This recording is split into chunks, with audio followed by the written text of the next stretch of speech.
One day, a cupid named Guri suddenly showed up at Seiji's house. She told him that if he didn't kiss someone soon, he would die. Seiji was bewildered by this stranger who had barged into his home and made such a bizarre statement. He immediately told her to leave, insisting that he didn't meet a shinigami. He quickly shut the door. He wondered if that was some kind of door-to-door religious preaching or perhaps a new type of scam. However, Guri suddenly phased through the door and told Seiji that he should have listened to her until she finished speaking. Seeing this, Seiji screamed in terror. Guri then showed him a book called The Kiss Note and asked him to take a look inside. As Seiji flipped through the pages, he saw names of different couples written inside. Then on the next page, he saw his own name, which completely shocked him. Guri explained that the names written in the Kiss Note had to kiss someone within 24 hours, otherwise she would die. Seiji tried to kick Guri out of his house again, but she desperately begged him not to ignore her, explaining that if he didn't kiss someone, she would die. She started crying and asking Seiji if he didn't feel guilty for letting a helpless girl like her die just like that. Seiji, however, ignored her and tried to shut the door again, but Guri banged on it, calling him a murderer of love. Fearing that his neighbors might report him to the police, Seiji reluctantly allowed Guri inside and asked what exactly she wanted from him. Guri explained that she needed a kiss from Seiji, which was why she had come to him. At first, Seiji suspected that she was trying to preach about religion or something similar, but it turned out that Guri was just a pervert asking for a kiss. Seiji found it amusing that the theory about girls' sexual desires increasing at a certain age might actually be true. He was surprised by how easily Guri talked about such things, especially since he himself had never kissed anyone before. Seiji then asked if Guri planned to blackmail him after the kiss. She assured him that she wouldn't do that, but she did say that it might be the beginning of the best time in Seiji's life, and that he would ultimately save her with his love. Seiji was completely taken aback by how much Guri seemed to want this to happen. She eagerly encouraged him to start the kiss. For a moment, Seiji thought she was kind of cute, and as a man, he figured he shouldn't pass up this opportunity. They kissed for a few seconds. Afterwards, Seiji asked if Guri was satisfied. However, Guri felt that Seiji had misunderstood something. She then demonstrated the power of the Kiss Note. She wrote down the name of the Prime Minister and the name of the Council President, putting an X between them. Then she turned on the TV. To Seiji's surprise, the broadcast showed the Prime Minister and the Council President kissing. Guri explained that anyone whose names were paired together in the book would end up kissing within 24 hours. Seiji was impressed by the book's power, but he was also confused as to why Guri had chosen to pair two men together. It turned out that she had a habit of making same-sex couples. Guri further explained that the book would have no effect if only one name was written. At that moment, only Seiji's name had been in the book, so nothing had happened to him. For Guri, what had happened between them was just a casual act of affection. Seiji, realizing he had misunderstood the situation, apologized for kissing her. Guri then admitted that she had originally wanted to see a BL, boys love, moment between two voice actors. However, when she attempted to write their names in kanji, she made a mistake and ended up writing Seiji's name instead. Seiji was furious upon realizing that everything was Guri's fault. As an apology, Guri offered to pair him with his ideal man. Seiji was completely confused as to why it had to be a man. Guri also informed him that if one of the names in the book remained without a partner, that person would remain single for life and she would die as a result. That day, Seiji invited Guri to his high school. He asked Guri not to stand out, but she had already activated her opportunistic setting, making her invisible to ordinary people. They began searching for their target. Seiji's gaze fell upon a girl named Akane, who was exercising. He wasn't sure if Akane would be willing to kiss him. Akane called out to Seiji, noting that he had already left earlier. Seiji claimed he had forgotten something. He was delighted to look at the beautiful Akane. Suddenly, Guri mischievously pulled down Akane's pants, confident that Akane wouldn't see her. Seiji was shocked by Guri's actions, but Akane asked Seiji who the cosplaying girl was. Guri was surprised that Akane could see her. Seiji insisted he had nothing to do with the girl. Guri, however, mentioned that Seiji had already kissed her. Akane was startled to hear they had kissed. Seiji clarified that it was an accident. Unexpectedly, Akane declared she would execute Seiji for cheating on her. Seiji was puzzled, as he didn't recall dating Akane. Akane acknowledged they weren't dating at that moment, but suggested things could change in the future, and wouldn't forgive him even if it happened then. Akane threatened Seiji with 2 knives for daring to flirt in front of her. She attacked Seiji with the knives. Fortunately, Guri pushed Seiji away, causing the knife to hit Guri's head. Akane was puzzled why Guri didn't die from the knife wound. Guri asked if Seiji was okay, but Seiji was more concerned about Guri. Akane attacked them again, unable to bear watching them flirt in front of her. Seiji quickly pulled Guri away from Akane. He was surprised by Akane's rough behavior. Guri remarked that Akane seemed perfect for Seiji since they liked each other. Seiji commented that perhaps all guys think the same, that it would be delightful to kiss a girl as beautiful as Akane. But he didn't expect it to turn out like this. Guri reminded him that if he didn't kiss her soon, he would remain a virgin forever. Guri suggested writing another girl's name, but worried that Akane would mercilessly kill that girl. Seiji contemplated finding a way to prevent anyone from being killed. He proposed writing Guri's name instead, considering they had already kissed once and that everything happened because of Guri's mistake. Seiji asked if that was acceptable. Before Guri could answer, a knife thrown by Akane from the school rooftop suddenly stabbed her back. Akane immediately jumped down to approach them. Seiji didn't understand why Akane was acting this way, as she had never behaved like this before. Akane explained that she was acting this way because Seiji liked her. She realized it from Seiji's intense gaze, which made her happy, so she waited for Seiji to confess his feelings to her. Akane cried, saying she didn't know since when Seiji had been with another girl, and it made her feel unfair. Seiji said he should have expressed his feelings even though he didn't know if they would be reciprocated. Seiji thought Akane was touched, but she was angry because Seiji had kissed Guri and decided to execute him. Akane stated she would cut Guri into pieces first so she couldn't survive like before. Akane prepared to swing her knife while Seiji tried to wake Guri, but she didn't move at all. Seiji hugged her to protect her from Akane's attack. Akane and Seiji accidentally kissed because Guri moved. Guri remarked that Seiji was too kind and asked why he tried to protect her. Akane just realized that she and Seiji had kissed earlier. Guri said that even though it happened briefly, Seiji and Akane had feelings for each other. Guri congratulated them because they were now destined as a couple, and according to the myth, couples who are brought together by the kiss note are bound to get married. Guri was also curious why Seiji kept calling her Shinigami. She quickly changed her appearance and revealed that she was actually an angel, more specifically, a Cupid. Guri then asked Seiji to stop calling her Shinigami and instead call her Guri. Akane then asked if Guri had come to unite her with Seiji. Guri admitted it and explained that with the power of the kiss note, Akane and Seiji's future was now eternally connected. Shortly after, Guri suddenly kissed Seiji, shocking Akane. It turned out that Guri had also written her own name alongside Seiji's in the kiss note. The next morning, Guri woke Seiji up with a kiss. Seiji was startled and realized that everything that happened yesterday was not a dream. Guri admitted that she was touched when Seiji tried to protect her. Even though she was an angel, she was actually quite clumsy, and she wanted to learn more about that feeling, whether it was truly love. Akane immediately started stabbing Seiji, forbidding him from cheating in front of her. Seiji was confused as to why he wasn't dying from Akane's stabbing. Guri then explained that because Seiji was now paired with her, he had received the blessing of an angel, which made him unable to die. Guri then called it a love triangle, but Akane obviously refused to accept such a situation. While having a meal at Seiji's house, Guri was warmly welcomed by his family. She then told Seiji that she had used her shark-shaped staff to brainwash his family into believing that she was also their daughter. She did all of this so she could live in Seiji's house, arguing that since they were dating, it was only natural for them to live under the same roof. However, Seiji immediately objected, saying that he had never agreed to date her. Suddenly, Seiji's cat started talking, revealing that there was a reason behind everything. The cat introduced himself as Coralie and explained that he had borrowed the body of Seiji's pet cat, Blue, for the time being. Coralie was actually an angel assigned to watch over Guri. Seiji then asked if they had also brainwashed Aqua, his younger sister. His mother replied that Aqua was still at her club activities and had returned home yet. Seiji then asked what Coralie wanted to talk about, but Coralie insisted on discussing it after meeting with Akane. The next morning, Seiji brought Guri and Coralie to school to meet Akane. As soon as Akane saw him, she started stabbing him again for openly cheating on her right in front of her eyes. Coralie then urged them to start discussing something important about their future. Some students saw Seiji and Akane together and immediately assumed that they were dating. Coralie began explaining that it was extremely rare for an angel and a human to become a couple. Because of the angel's blessing, both Seiji and Akane had temporarily become angels, making them unable to die. However, as angels, they were required to work.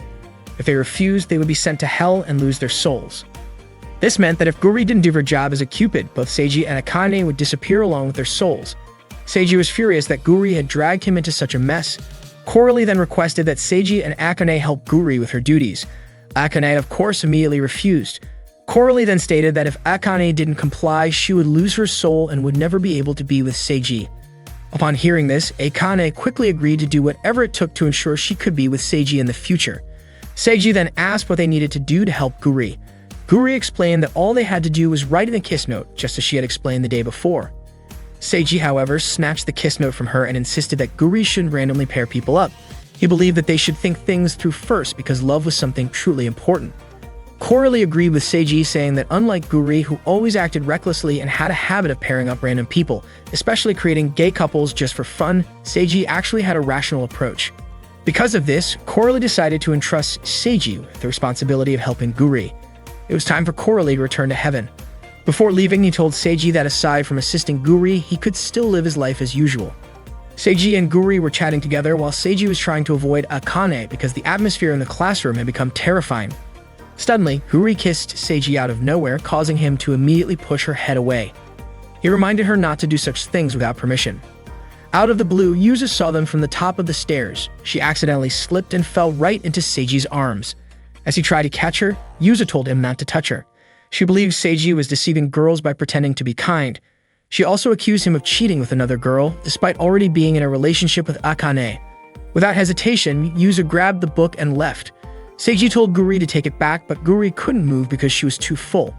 Seiji followed Yuzu to the rooftop, asking her to return the book because it was extremely important. He suspected that Yuzu had written something in it and began panicking, questioning what she had written. Yuzu warned him not to come any closer. Suddenly, the floor beneath Yuzu split apart and she started to fall. Fortunately, Seiji managed to save her, causing Yuzu to land on top of him. It turned out that Akane was the one responsible. She was furious and accused Seiji of cheating on her. In the midst of all the chaos, Guri played background music that matched the scene of a villain's appearance. Yuzu quickly got up and ran, but Akane immediately leaped off the rooftop in pursuit. Seiji, concerned that Akane might actually kill Yuzu, urged Guri to chase after them. As Akane lunged forward to stab Yuzu, her knife mysteriously broke in half, allowing Yuzu to escape. Akane was confused. Something seemed to be protecting Yuzu. Yuzu attempted to write her name in the book, but the writing kept disappearing. Guri then explained that only angels could write in it, meaning ordinary humans couldn't do so. She then asked what kind of protection Yuzu had that allowed her to withstand Akane's attack. Seiji reminded Guri to ask about the kiss note first, suspecting that Yuzu knew something about it. Yuzu had heard that the kiss note could make impossible love become reality. Yuzu fell silent when Guri asked if she had someone she wanted as a partner. Akane was shocked to learn that Yuzu had set her sights on Seiji. Furious, she leaped forward, ready to stab Yuzu, but Seiji shouted at Akane to stop. Akane froze in place, stunned. This was the first time Seiji had called her by her real name. Overjoyed, she immediately ran to him. Yuzu, however, claimed that Akane's feelings were fake and the result of manipulation from the kiss note. She accused Seiji of using the book to make Akane reciprocate his one-sided love. Yuzu then revealed that she loved Akane. Even though she knew her feelings were forbidden, she believed she was the one who should be dating Akane. Guri became ecstatic upon discovering the same gender love. Seiji had to accept that he wasn't the one Yuzu was interested in. He also admitted that Akane was truly incredible, considering how she could receive a direct love confession. Unexpectedly, Akane rejected Yuzu, revealing that they were actually sisters. Despite having different family names, they were still related by blood. Guri became even more excited, realizing this was a forbidden love involving both lesbianism and incest.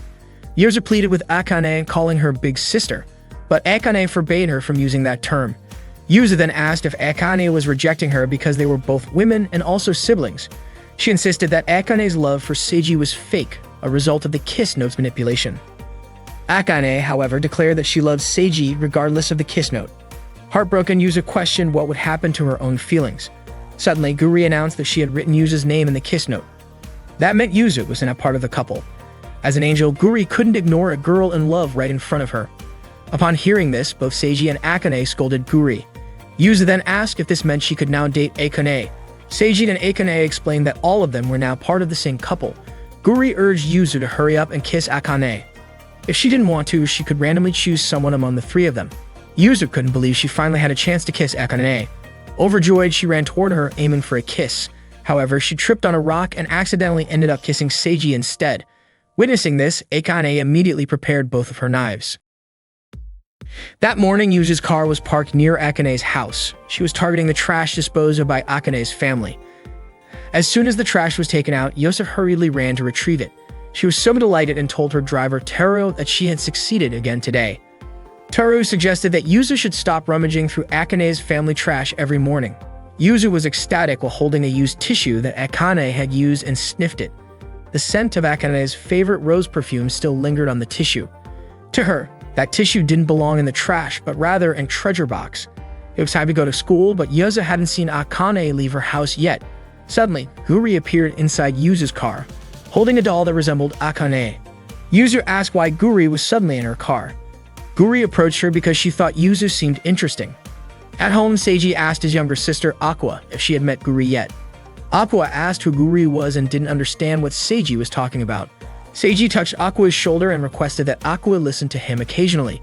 However, Aqua instead slammed Seiji and threw him out of the house. Unexpectedly, Akane witnessed all of this and immediately brandished a knife toward Aqua. The knife nearly struck Aqua, but fortunately, Seiji quickly explained that Aqua was his younger sister. Akane apologized as she had mistaken Aqua for a girl trying to seduce Seiji. Akane then acted friendly and introduced herself as Seiji's future wife, but Aqua remained indifferent and walked away. That day in the student infirmary, Guri and Yuzu acted as love health officers, assisting students who wanted to consult about love. The first patient was Rintaro, who said he liked a girl named Hanaka. After hearing this, Guri suggested that Rintaro go directly to where Hanaka was. Rintaro was overjoyed and immediately went to find Hanaka. The love consultation practice conducted by Guri and Yuzu became the talk among students because those who came managed to find love after just one consultation. Seiji and Akane entered the student infirmary and asked what Guri was doing. Yuzu welcomed Akane and said that her goal aligned with Guri's. Yuzu explained that they used the extraordinary power of the Kiss Notebook. For example, they paired the person stalking Akane with a police officer, so Yuzu was helping the teachers by acting as a cupid. Guri added that they only paired couples who had already fallen in love. However, to Seiji, it seemed like they were forcing people to fall in love. Guri was puzzled as Seiji, being her boyfriend, should be helping her duties as a cupid, but he hadn't done anything yet. Seiji then said that he would also look for potential couples with Akane, and he confiscated the Kiss Notebook. Yuzu was puzzled by Seiji's behavior and even more puzzled as to why Akane likes such a cruel guy. Yuzu asked if Seiji had dragged Guri into this mess, but Guri admitted that she had asked to pair with Seiji. Yuzu then asked if Guri truly likes Seiji. Guri said she didn't even know because she had no experience with love. However, there was something about Seiji that caught her attention. According to Guri, Seiji was interesting and fun, and that's what made her love him. Yuzu asked why Guri became a cupid. Guri said she had a lot of knowledge about it because she learned from manga, anime, and internet forums. According to Yuzu, love isn't something that should be understood but rather felt in the heart. Meanwhile, Seiji told Akane that he didn't expect Yuzu to misuse the Kiss Notebook as well. Akane felt happy when Seiji invited her. As they were walking together, Seiji accidentally bumped into Mary.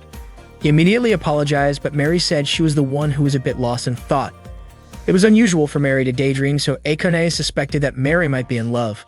Akane asked Mary to tell her if there was someone Mary liked or wanted to date because Akane might be able to pair them up, just like she and Seiji. Seiji whispered to Akane that she seemed to be pushing too hard. Meanwhile, Guri and Yuzu were reading the paper they had found earlier. It appeared to be some kind of love poem. According to Yuzu, the person who wrote it was probably experiencing unrequited love. Guri then suggested that they find this person and make their love come true. Yuzu was more than happy to help, and they really started working like cupids. Suddenly, a man named Nagito entered the student infirmary and asked if a piece of paper had fallen in that room. Mr. Nagito quickly snatched the paper from Yuzu's hands. Yuzu then asked if he was the one who had written it. He then asked if Yuzu and Guri had read it, and Guri even stated that she and Yuzu had analyzed its content. Mr. Nagito felt embarrassed and said that a man writing something like that was disgusting. However, Yuzu thought it was a beautiful poem that resonated deeply in her heart. Guri then asked who the person Mr. Nagito was in love with was. Before he could answer, Seiji suddenly arrived and asked what kind of trouble Guri was causing this time, assuming that she was once again creating a mess. Guri and Yuzu said they had found a perfect match candidate. Seiji told Mr. Nagito that Mary was bringing the boxes into his room. Seeing Mary right in front of him, Mr. Nagito's face turned red. He looked so nervous that he ended up falling. Mary then told him to be firm and to stand up properly. She also instructed him to fix his messy appearance since, as a teacher, he should set a good example for his students. After Mary helped him tidy up, Mr. Nagito suddenly fell again. Yuzu immediately suspected that the person he was in love with was Mary. Seiji also guessed that the person Mary wanted to date was Mr. Nagito. They held a discussion about the situation, and Seiji concluded that Mr. Nagito was in love with Mary, but Mary did not want to date him, especially since they were a teacher and a student, making it an impossible situation. However, Guri argued that if a male-male couple was acceptable, then so was a teacher-student relationship.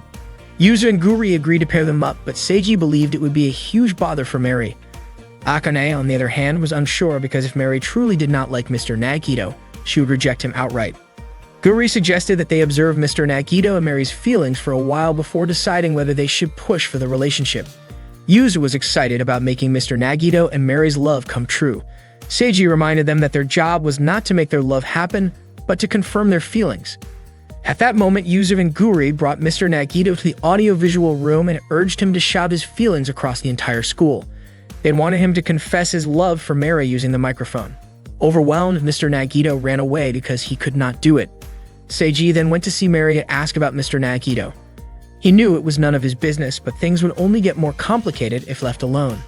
Mary teased him, saying that she suspected he had dumped Akane and was now confessing to her instead.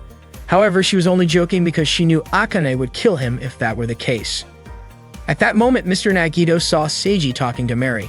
Seiji explained that Yuzu and Guri were trying to figure out Mr. Nagito's feelings, but to stop them, he needed to confirm Mary's feelings and see whether she would accept or reject him. Mary firmly stated that it was impossible because love stories between teachers and students only happened in TV dramas, whereas her motto was to always act wisely. Hearing this, Seiji suggested that she reject him outright. Mary replied that she could not ignore him because his clumsiness reminded her of her younger brother. Seiji then concluded that Mary's feelings for Mr. Nagito were more like those of a mother toward her child. Mr. Nagito, who had been listening the whole time, clearly heard her statement. Previously, Mary accidentally read something written by Mr. Nagito and asked him if writing poems and lyrics was his hobby.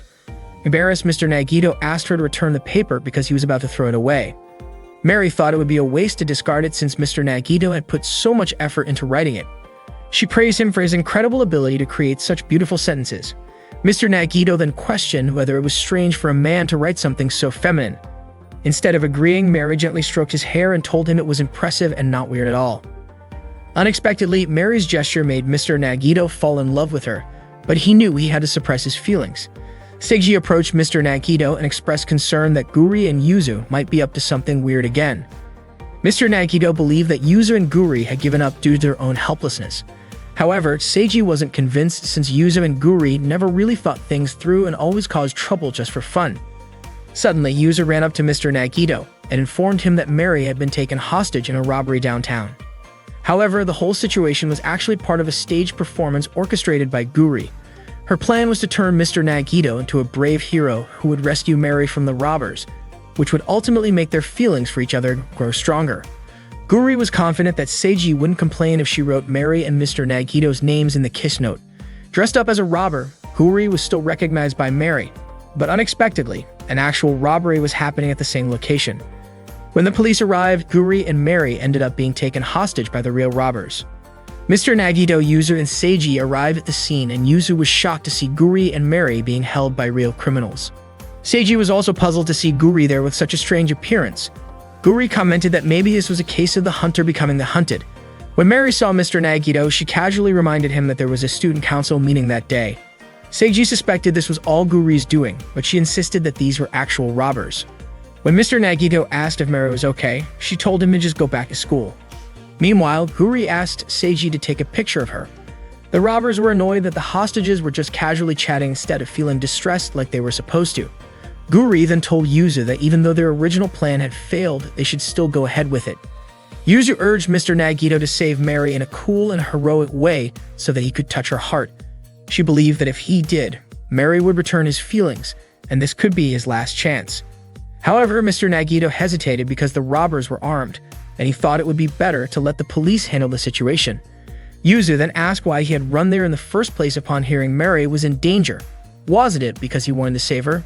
She pleaded with him to take action before deciding it was pointless, and not to let this opportunity slip away. She even told him to face the robbers, even if it meant killing them. Yuzu also encouraged him to confess the feelings he had written down on that piece of paper. When one of the robbers told Yuzu to stop talking, she snapped at him, saying he was just an extra in the story. Annoyed at being called an extra, the robber fired his gun at Yuzu. Fortunately, Seiji managed to protect her, though the bullet grazed his arm. Yuzu insisted that she had the ability to deflect attacks, so she didn't need Seiji to protect her.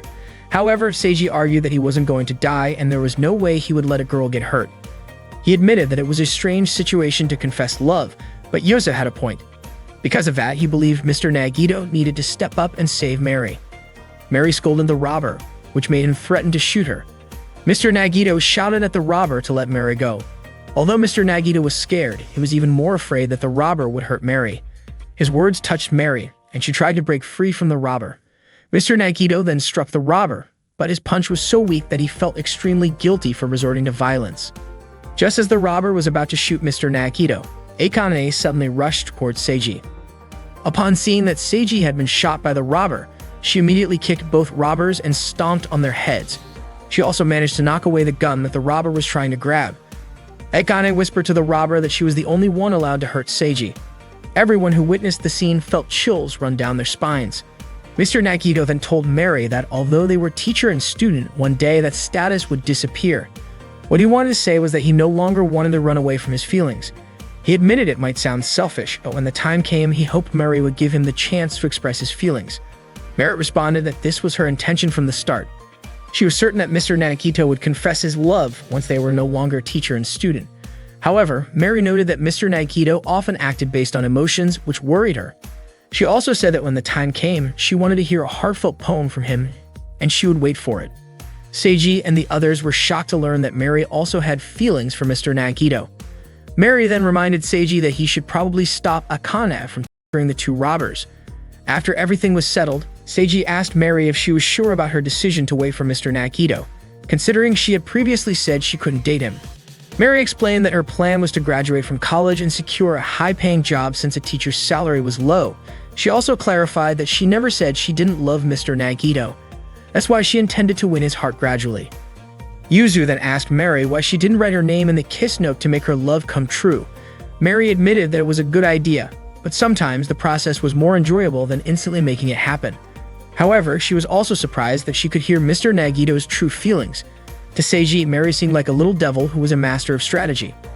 Guri and the others knew about Mary and Mr. Nagito's feelings for each other, yet they didn't write them in the kiss note. Yuzu thanked Seiji for protecting her, but that didn't mean she accepted him as Akane's partner. Meanwhile, Akane came running towards Seiji as she was being chased by reporters who wanted to interview her. From a distance, Aqua saw her older brother surrounded by reporters and called him an idiot.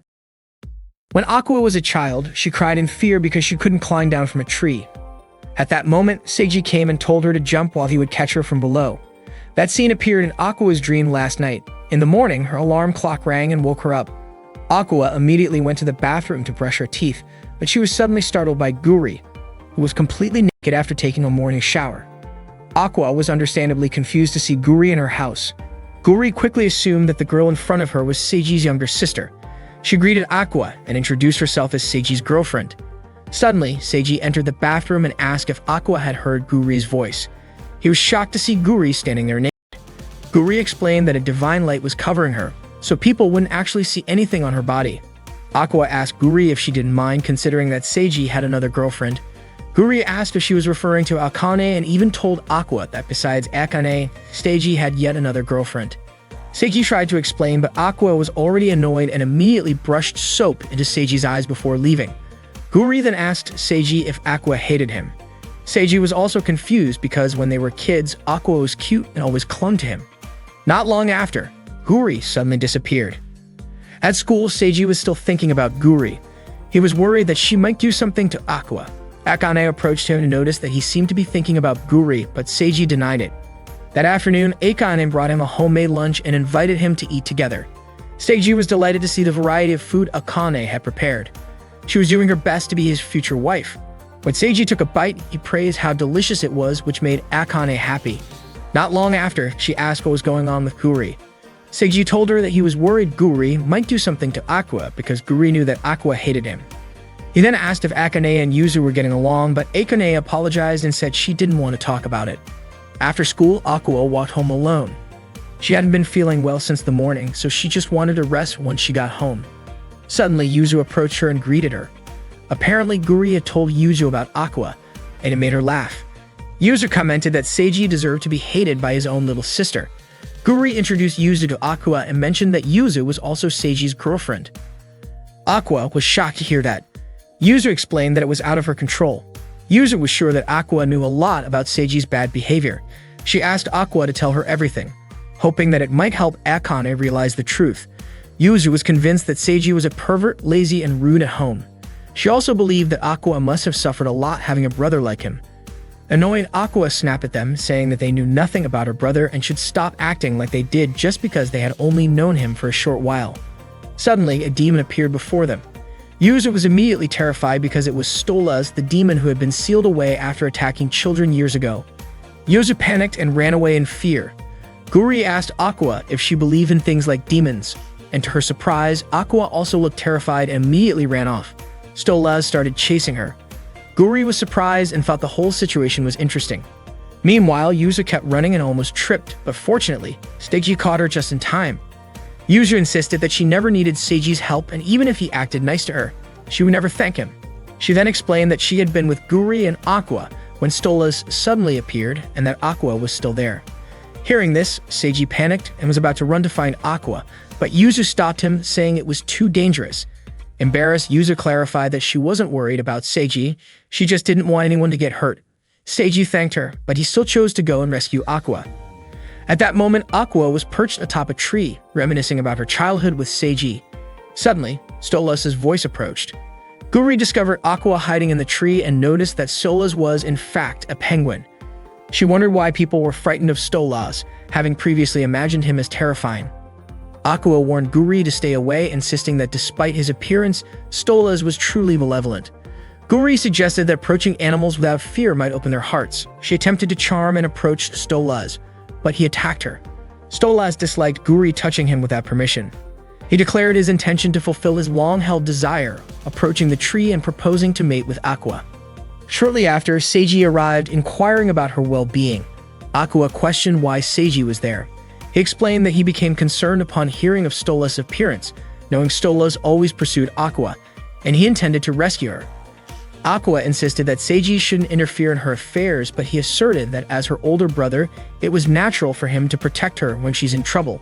When Stolas leaped onto the tree, Seiji promptly urged Aqua to jump toward him so he could catch her, just like when they were children. After successfully rescuing Aqua, riot police surrounded Stolas. They then returned home with Seiji still carrying Aqua. He expressed his happiness that she was safe, mentioning it had been a while since he last carried her and noting she had become heavier. Hearing this, Aqua immediately struck him. Seiji commented that Aqua hadn't changed despite growing up, but Aqua believed it was Seiji who had changed. Seiji claimed he hadn't changed as he had always been her older brother. Guri remarked that she had suspected Aqua loved Seiji, but Aqua denied it, accusing Seiji of being a scoundrel who constantly switched girlfriends. Aqua then choked Seiji before running off. Seiji was puzzled, thinking Aqua had returned to her old self. Guri described Aqua as a mysterious creature. Guri suddenly asked if Seiji would go on a date with her that weekend. Over the weekend, Seiji accompanied Guri to a bookstore. Guri wanted to purchase the masterpiece manga Onbuga Matilda, which had previously been discontinued. The manga's final volume release included a signing session, and she obtained the author's autograph. Unexpectedly, many couples were present at the event. Just as Guri intended to inspect them, Seiji restrained and tied her up. Guri felt like Seiji's pet as they walked with her bound by a leash.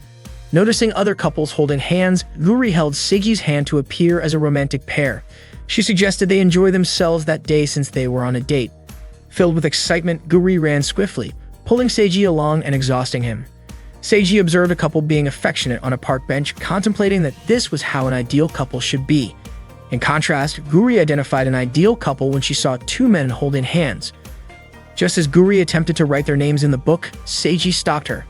Suddenly, they witnessed a woman approaching the couple on the bench, angrily questioning why the man was with another woman when he had claimed to be busy with work. The man denied knowing the woman, who was puzzled since he had given her a necklace on her birthday. It turned out the necklace was identical to the one the woman on the bench had. Shortly after, numerous women approached, all claiming to be the man's girlfriends. Guri was furious, calling the man a scoundrel for dating multiple women simultaneously. For some reason, Seiji felt as though Guri was insinuating something about him. Suddenly, the man argued that all the women were satisfied just dating him and that they were all happy, so he thought it was even. The woman on the bench slapped him, calling him cruel. When the man attempted to retaliate, Seiji intervened, questioning how he could hit a woman like that, and urged him to apologize to all the women he had dated. Unexpectedly, the girl on the bench hit Seiji so hard that both he and the other guy fell to the ground. The girl turned out to be quite strong, and she immediately ordered the guy to kneel and apologize to her. All of the guy's girlfriends ganged up on him, beating him up while Seiji tried to escape from the chaos. By accident, a candle fell toward the kiss notebook lying on the ground. Guri approached Seiji and told him that he was too kind to others, but that was exactly what made her attracted to him. She then suddenly kissed him. After the women were satisfied with beating up the guy, they left him there without a second thought. Witnessing everything that had happened, Seiji started to understand what it really meant to be in a relationship. According to Guri, love had to be balanced on both sides because not all people who were together were truly happy couples. Perhaps that was why Cupids existed, to help love bloom between partners. They were both shocked when they saw smoke rising from the kiss note, which had been completely burned. That night, Seiji and Guri told Coralie about what had happened to the kiss note. Coralie had no idea what would happen after the book was burned and was even surprised that an angel had lost her working tool. Seiji then wondered if all the couples written in the book had been annulled. Guri was confident that they could handle it, but Seiji didn't believe her. Coralie admitted that there were many things he was worried about, so he decided to return to heaven for the time being. Seiji couldn't help but wonder what would happen next. The next morning, Seiji saw Akane doing her usual morning training. Normally, whenever Akane saw Seiji, she would immediately start chasing after him. But that morning, she did nothing. In class, Seiji began to suspect that this might have something to do with the kiss note being burned. When Akane entered the classroom, Seiji tried to greet her, but she ignored him completely. Suddenly, Guri arrived wearing a school uniform, which left Seiji puzzled. Guri told him that she had always wanted to be a student. Seiji informed Guri that there seemed to be a serious problem. That morning, Guri joined him in class. After school, she walked home with Seiji and mentioned how much she enjoyed studying in class. However, Seiji pointed out that all she did was sleep during the lesson. Out of nowhere, Yuzu blocked their way, saying that she had already heard about Akane ignoring Seiji. She was absolutely thrilled about it, especially since the rumor had spread all over the school. Yuzu was curious about what Seiji had done to make Akane hate him. Seiji suspected that it had something to do with the kiss note burning, which likely annulled all the relationships written in it. Upon hearing this, Yuzu was furious because that meant her relationship with Akane had been erased. Guri tried to reassure her that everything would be fine, but Seiji didn't believe her. He also declared that Guri was no longer his girlfriend. Suddenly, a girl named Taira appeared and greeted Guri. Guri introduced Taira as another Cupid. She then asked Taira what she was doing there. Taira had already heard that Guri had lost her angelic tool. She also claimed that all the couples would be fine and insisted that nothing would change. To prove her point, she took Seiji along to confirm it.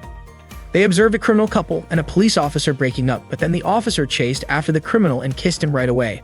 That day, they checked on all the couples Guri had written in the kiss note, most of whom were male-male pairs.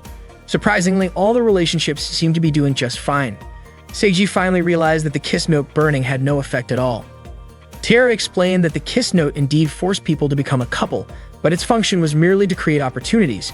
Even if its effects disappeared, the love that had already formed wouldn't just break apart so easily. Seiji was surprised by how simple it all turned out to be. Taira asked Seiji to believe in the power of love. She explained that when Guri lost her kiss note, she could no longer do her job, so Taira gave her one of her own gadgets. It turned out that Taira had decided to quit being a Cupid because she was about to start a new chapter in her life as a housewife. She then revealed that she was pregnant and encouraged Guri not to hesitate in using her gadget. Seiji then asked if Taira was really quitting her job, and she confirmed, saying that being a housewife and raising a child was a wonderful job. At that moment, the issue with the couples and the burned book had been resolved. Guri pointed out that since Seiji and Yuzu were no longer paired, they no longer received the blessings of an angel. This meant that if Seiji were killed, he would actually die. Suddenly, Akane threw a knife at Guri. She was furious and demanded to know why Seiji hadn't come to her, even though she had been waiting for him. Seiji, terrified, reminded her that if she stabbed him, he would die. However, instead of stabbing him, Akane kissed him. She then burst into tears, asking why Seiji hadn't chased after her. Seiji, confused, told her that her behavior was strange. It turned out that Akane had been acting this way on purpose. She explained that she had read an article in a magazine about how to attract a distant partner, so she had done her best to act cold, as the article suggested. After that, Akane repeatedly stabbed Seiji, but he didn't die. To everyone's surprise, Guri had rewritten Seiji's name in the kiss note, pairing him with Akane, Yuzu, and herself once again. Realizing this, Yuzu asked if she needed to kiss Akane again. However, Guri pointed out that Akane had already kissed Seiji, so the only thing left was for Guri to kiss Yuzu. With that, everything returned to the way it was before. Since she was little, Yuzu had been told by her mother, Ameisha, that Akane was cruel, rough, and hurt others without thinking twice. She even called Akane a demon. Amisha also forbade her from speaking to Akane. Deep down, Yuzu never really believed what her mother said. One day, while running with her doll in hand, she suddenly tripped and the doll fell to the ground. Akane approached her and called her clumsy. Seeing the fallen doll, Akane picked it up. Yuzu immediately asked Akane to give it back, explaining that it was a precious gift from her mother. However, instead of returning it, Akane threw the doll into a pond. That morning, Seiji and Guri saw Yuzu heading to another school. Out of nowhere, Guri suddenly sneaked into that school. When Seiji tried to follow her, he was chased away by the school guard. Yuzu was seen waiting for someone and was surprised to find Guri at her school. She asked Guri why she was there, and Guri responded with the same question. Suddenly, Kido arrived and called out to Yuzu. Yuzu then asked why Kido was late. Kido apologized, saying that the other students were slacking off, which made her late. It turned out that Kido was Yuzu's replacement at that school. After that, Teru escorted Yuzu to her other school. According to Teru, doing this every day wasn't good for his heart. Yuzu told him not to complain, as she had to go to Akane's school every day to watch over her. Guri praised her and asked if she did it out of love for Akane. Yuzu admitted it. She then started spying on Akane while she was changing into her gym clothes. Guri called Yuzu dangerous, but also wanted to take a picture of Akane changing. Unfortunately, the camera shutter sound was heard by Akane's classmates. When they checked, Guri and Yuzu had already left. Yuzu scolded Guri, saying that because of her, she could no longer use that hiding spot to spy on Akane. Guri said she just wanted to capture a perverted moment like that. Yuzu then asked Guri to send her the photo. Guri even wanted to send the picture to Seiji as well. Guri mentioned that the app on her phone was really interesting. One fun feature was the compatibility barometer, which showed how well two people matched. It was more like a fortune-telling compatibility test. Guri decided to test it on a random male and female student. By simply taking their photos, they could immediately see the results. The male student got a B, while the female student got an E. Guri explained that a B was an average score, while an E was considered lower than an insect. Yuzu then asked if Guri could check the compatibility between her and Akane. Their score turned out to be a C. Guri explained that a C meant who cares. She was also surprised that the score was that low, considering Yuzu and Akane were already a couple. Not long after, Seiji approached Guri and asked about the photo she had sent him. Guri simply said she felt the need to send it to him. Seiji demanded that Guri stop sending him pictures like that, especially since he couldn't even delete the image from his phone. He was also scared that Akane might see it. Out of nowhere, Akane appeared and asked why Seiji had mentioned her name. She asked if Seiji was hiding something from her. Seiji denied it and quickly changed the topic by saying that he had seen Yuzu going to another school that morning. Akane then told Seiji that Yuzu was not a student at her school. Akane then asked if Yuzu had been spying on her while she was changing. She said she didn't care if Yuzu sneaked into her school or even spied on her, but if she caused any trouble and her family found out, it would be dangerous. Akane ordered Yuzu to go back to her actual school, warning that if she didn't, she would be the one facing the consequences. Yuzu insisted that she was there to protect Akane, but Akane told her that Seiji would be the one to do that, so she would be fine. When Guri checked the compatibility between Seiji and Akane, she was utterly shocked. The score was absurd and downright terrifying. Akane's feelings for Seiji were overwhelmingly intense. Upon hearing this, Yuzu became saddened and immediately ran away. According to Seiji, Akane was being too overprotective toward Yuzu, but Akane insisted that she was doing it for her own good. Meanwhile, Yuzu kept running in the rain, crying over why Akane liked someone like Seiji when the love she gave was so much greater than his. Yuzu remembered when she was a child, Akane caught her just as she was about to jump into a pool to retrieve a doll that Akane had thrown in. Akane told her that jumping into the pool was dangerous because there were piranhas inside. Akane then asked why Shikimi was bullying Yuzu, and Shikimi apologized to Yuzu. That was the moment when Akane and Yuzu first met. After that, Akane and Shikimi quickly left. Yuzu felt like she should thank Akane, but there was something else she wanted to say even more. She ended up shouting that she loved Akane.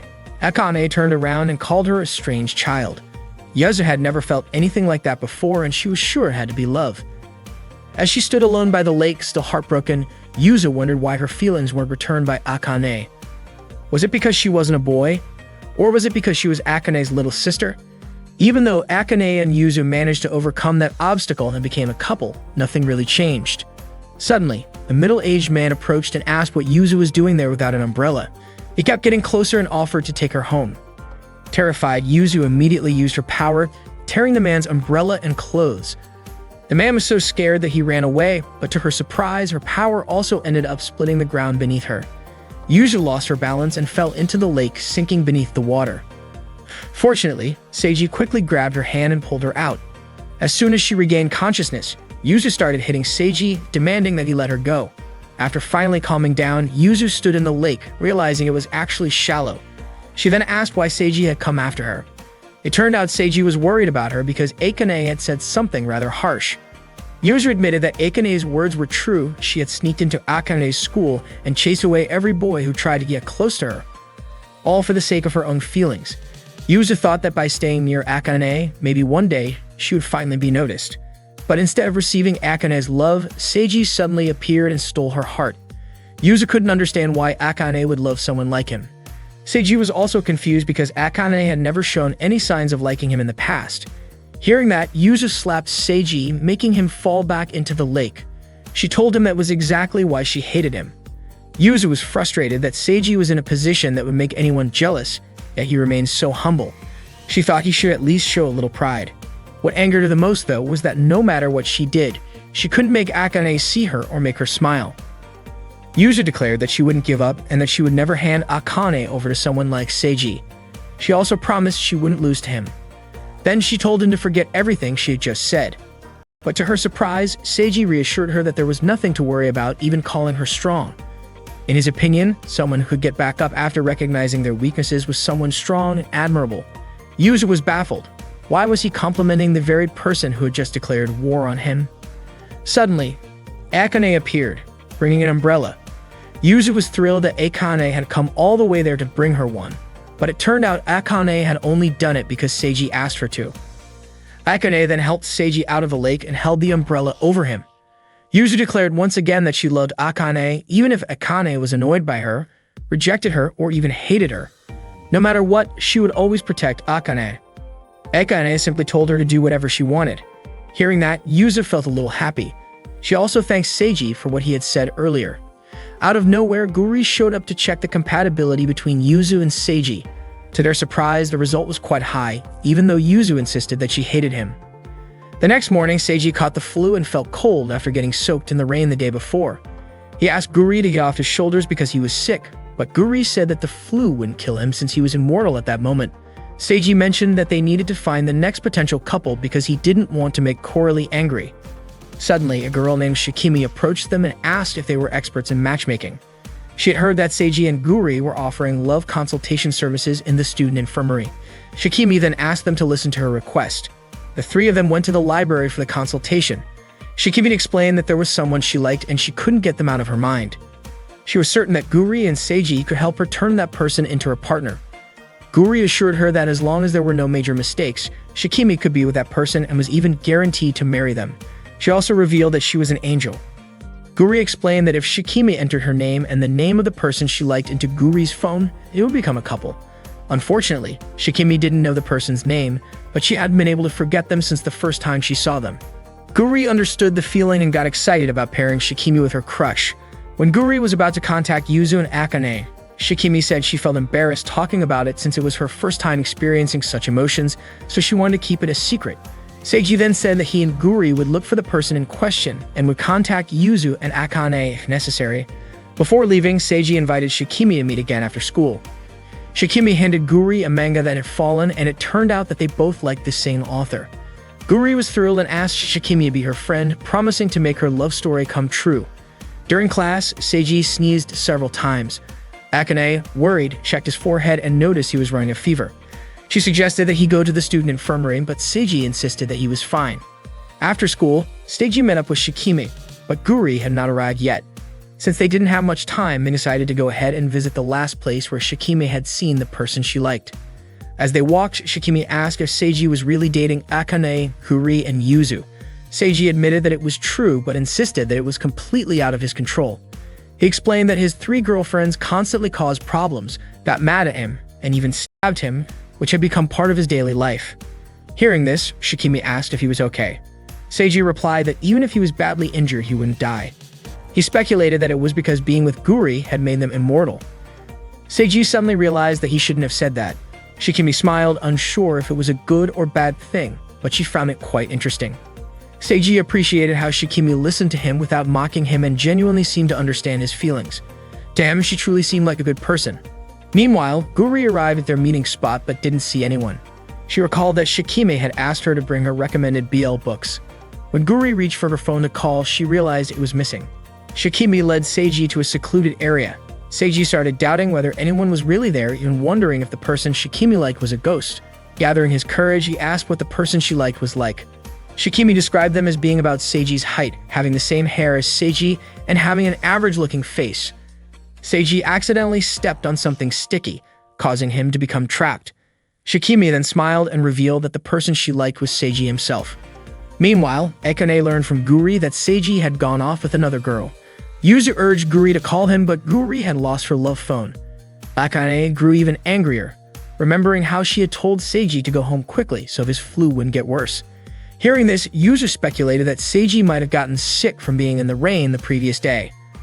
Akane suspected that the girl had intentionally taken Seiji away so she could take care of him herself. Enraged, she immediately ran off to destroy that girl. Seiji, feeling trapped, couldn't understand why Shikimi was doing this to him. Shikimi then removed her clothes, saying that pretending to be a simple, innocent girl was fun, but she felt restricted. She also expressed that she was becoming more interested in Seiji and couldn't resist any longer. Shikimi questioned why a guy like Seiji, who had no potential, could be with Akane. Seiji tried to break free, but Shikimi immediately stabbed him, forbidding him from moving. Shikimi ruthlessly tortured him, even threatening to stab his heart, cut off his hands, and gouge out his eyes. Even though he wouldn't die, Seiji still felt the pain and it would make him suffer. Shikimi asked what she had to do to become like Seiji and the others. Meanwhile, Guri and the others were running to find Seiji's whereabouts. Yuzu asked Guri who the girl with Seiji was.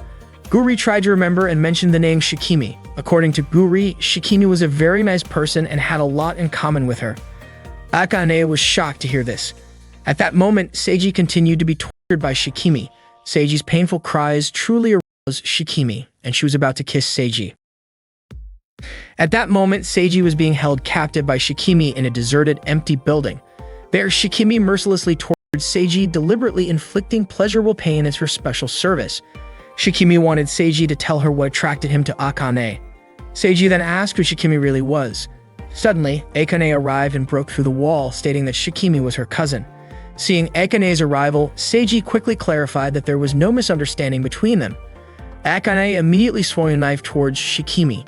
Seeing Akane so enraged, Shikimi became excited, calling her cute.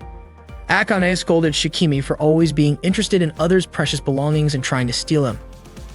Akane repeatedly threw knives at Shikimi, but Shikimi managed to dodge them. Shikimi remarked whether Akane had forgotten that stealing others' possessions was her job. Shikimi caught one of the knives Akane threw at her, expressing surprise at the number of knives Akane had and suspecting Akane had a strong fondness for them. Akane threw a small knife that managed to graze Shikimi's palm, telling her to be quiet. Oddly, instead of feeling pain, Shikimi felt pleasure from being wounded by Akane. Shikimi immediately retaliated by ensnaring Akane. Shikimi felt that Akane seemed to be weakening, as usually Akane could easily avoid her snares and injure Shikimi. Shikimi tore Akane's clothes and squeezed her chest, praising Akane's ample bosom. Shikimi expressed a desire to torture Akane, but refrained, not wanting to damage Akane's body. However, upon learning that Akane's body was immortal, Shikimi realized she could torture her as she pleased. Akane called Shikimi perverted, and Shikimi admitted to being extremely so.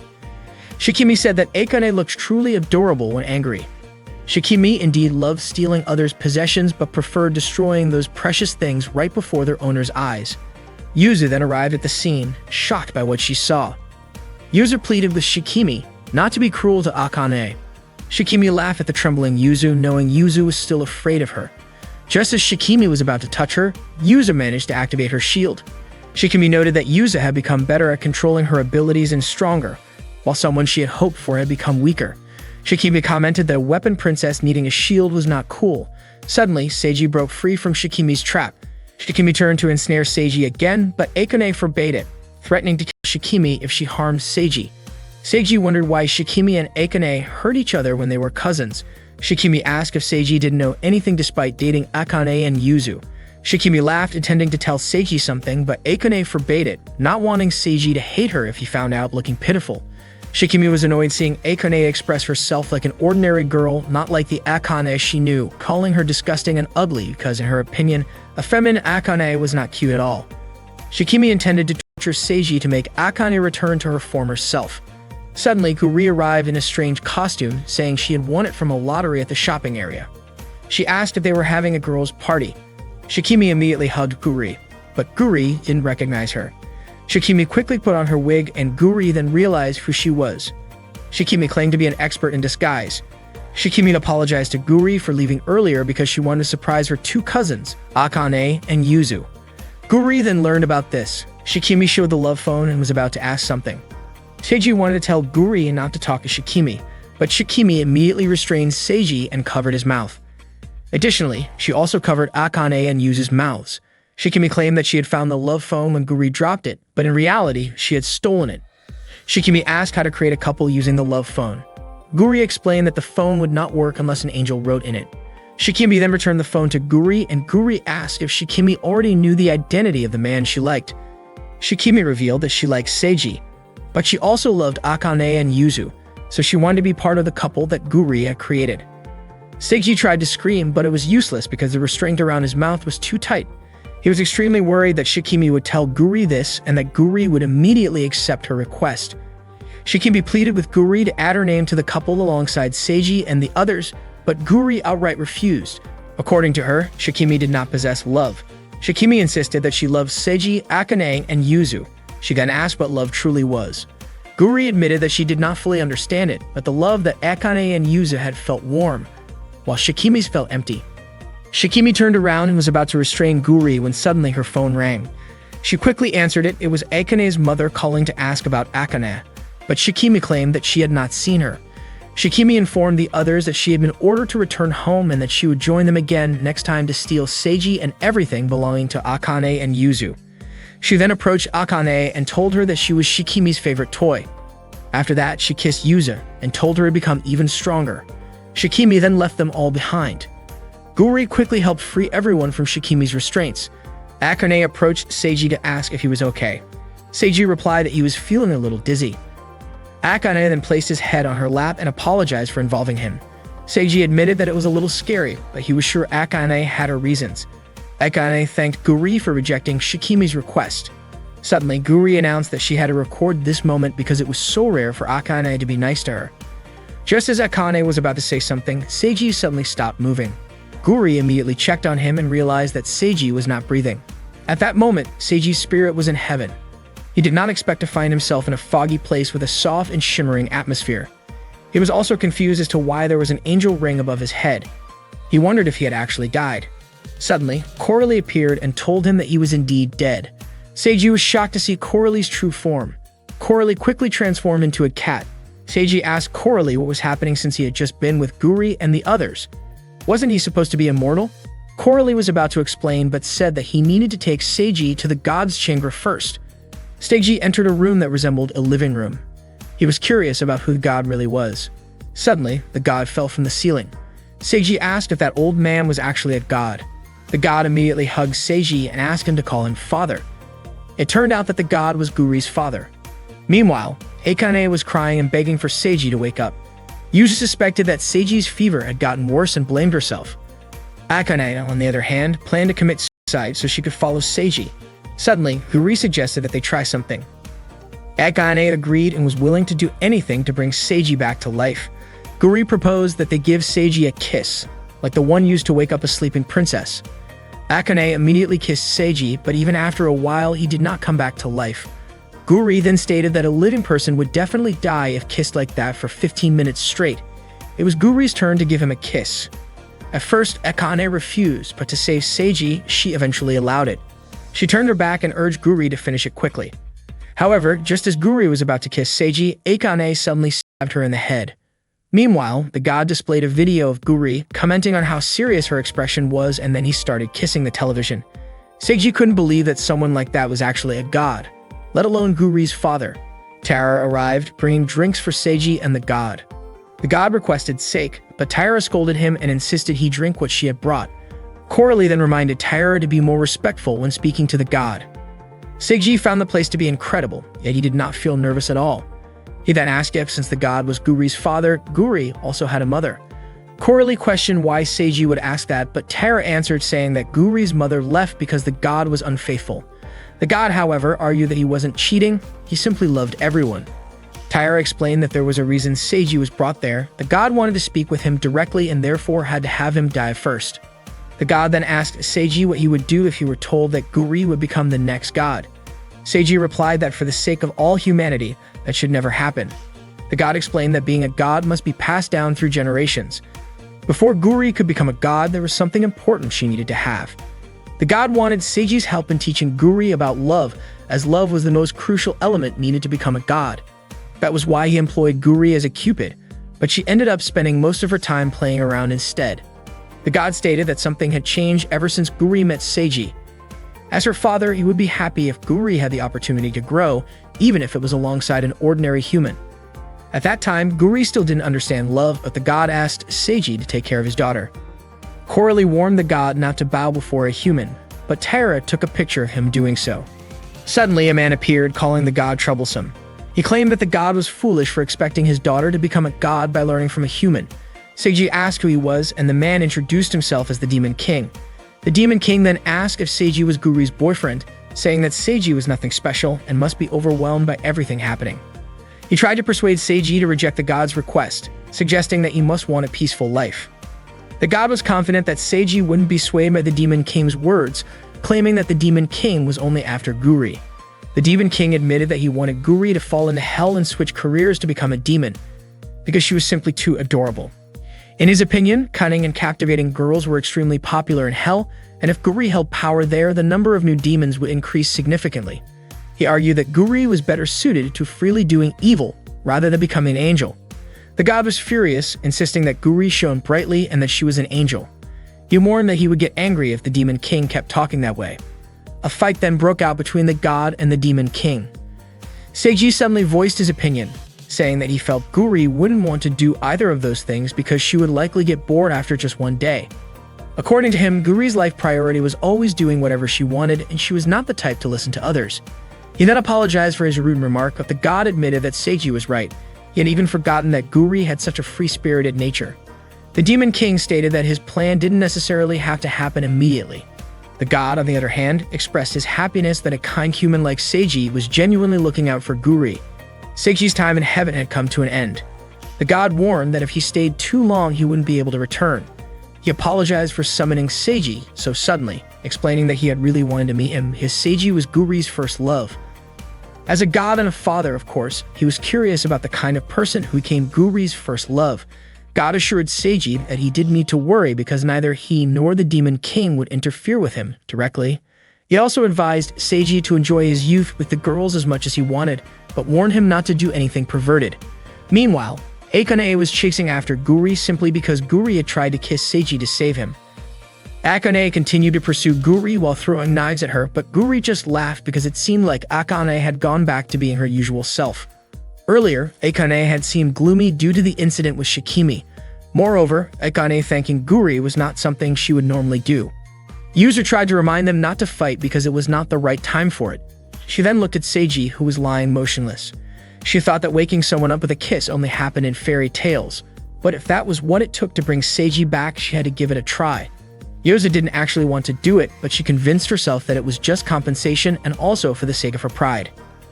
Just as Yuzu was about to kiss Seiji, he suddenly woke up and their heads collided in shock.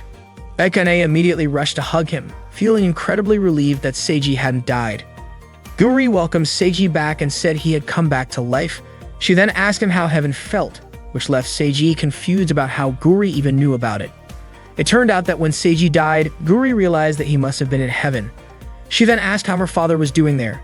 Seiji questioned why Guri had never told him anything about herself or her father before. Guri explained that she had absolutely no interest in anything related to heaven, as it would have been too boring to talk about. Akane scolded Guri, saying that the kiss earlier had been pointless.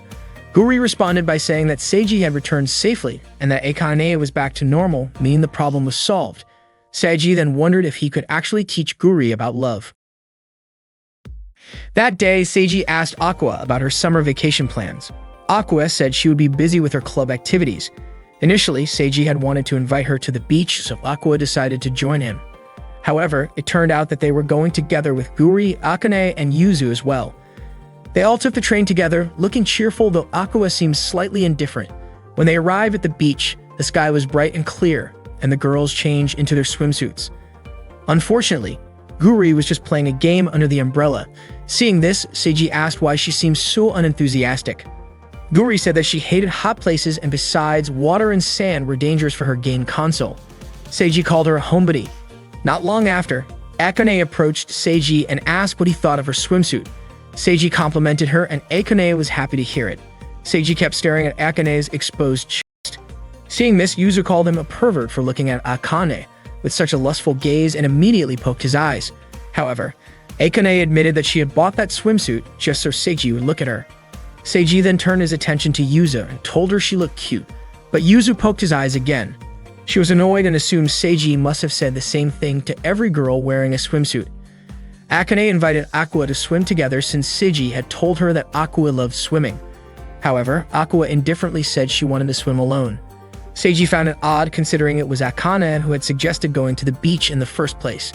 Akane told Seiji not to worry about it, saying she would not give up on getting closer to Aqua, because in the future Aqua would surely become her little sister.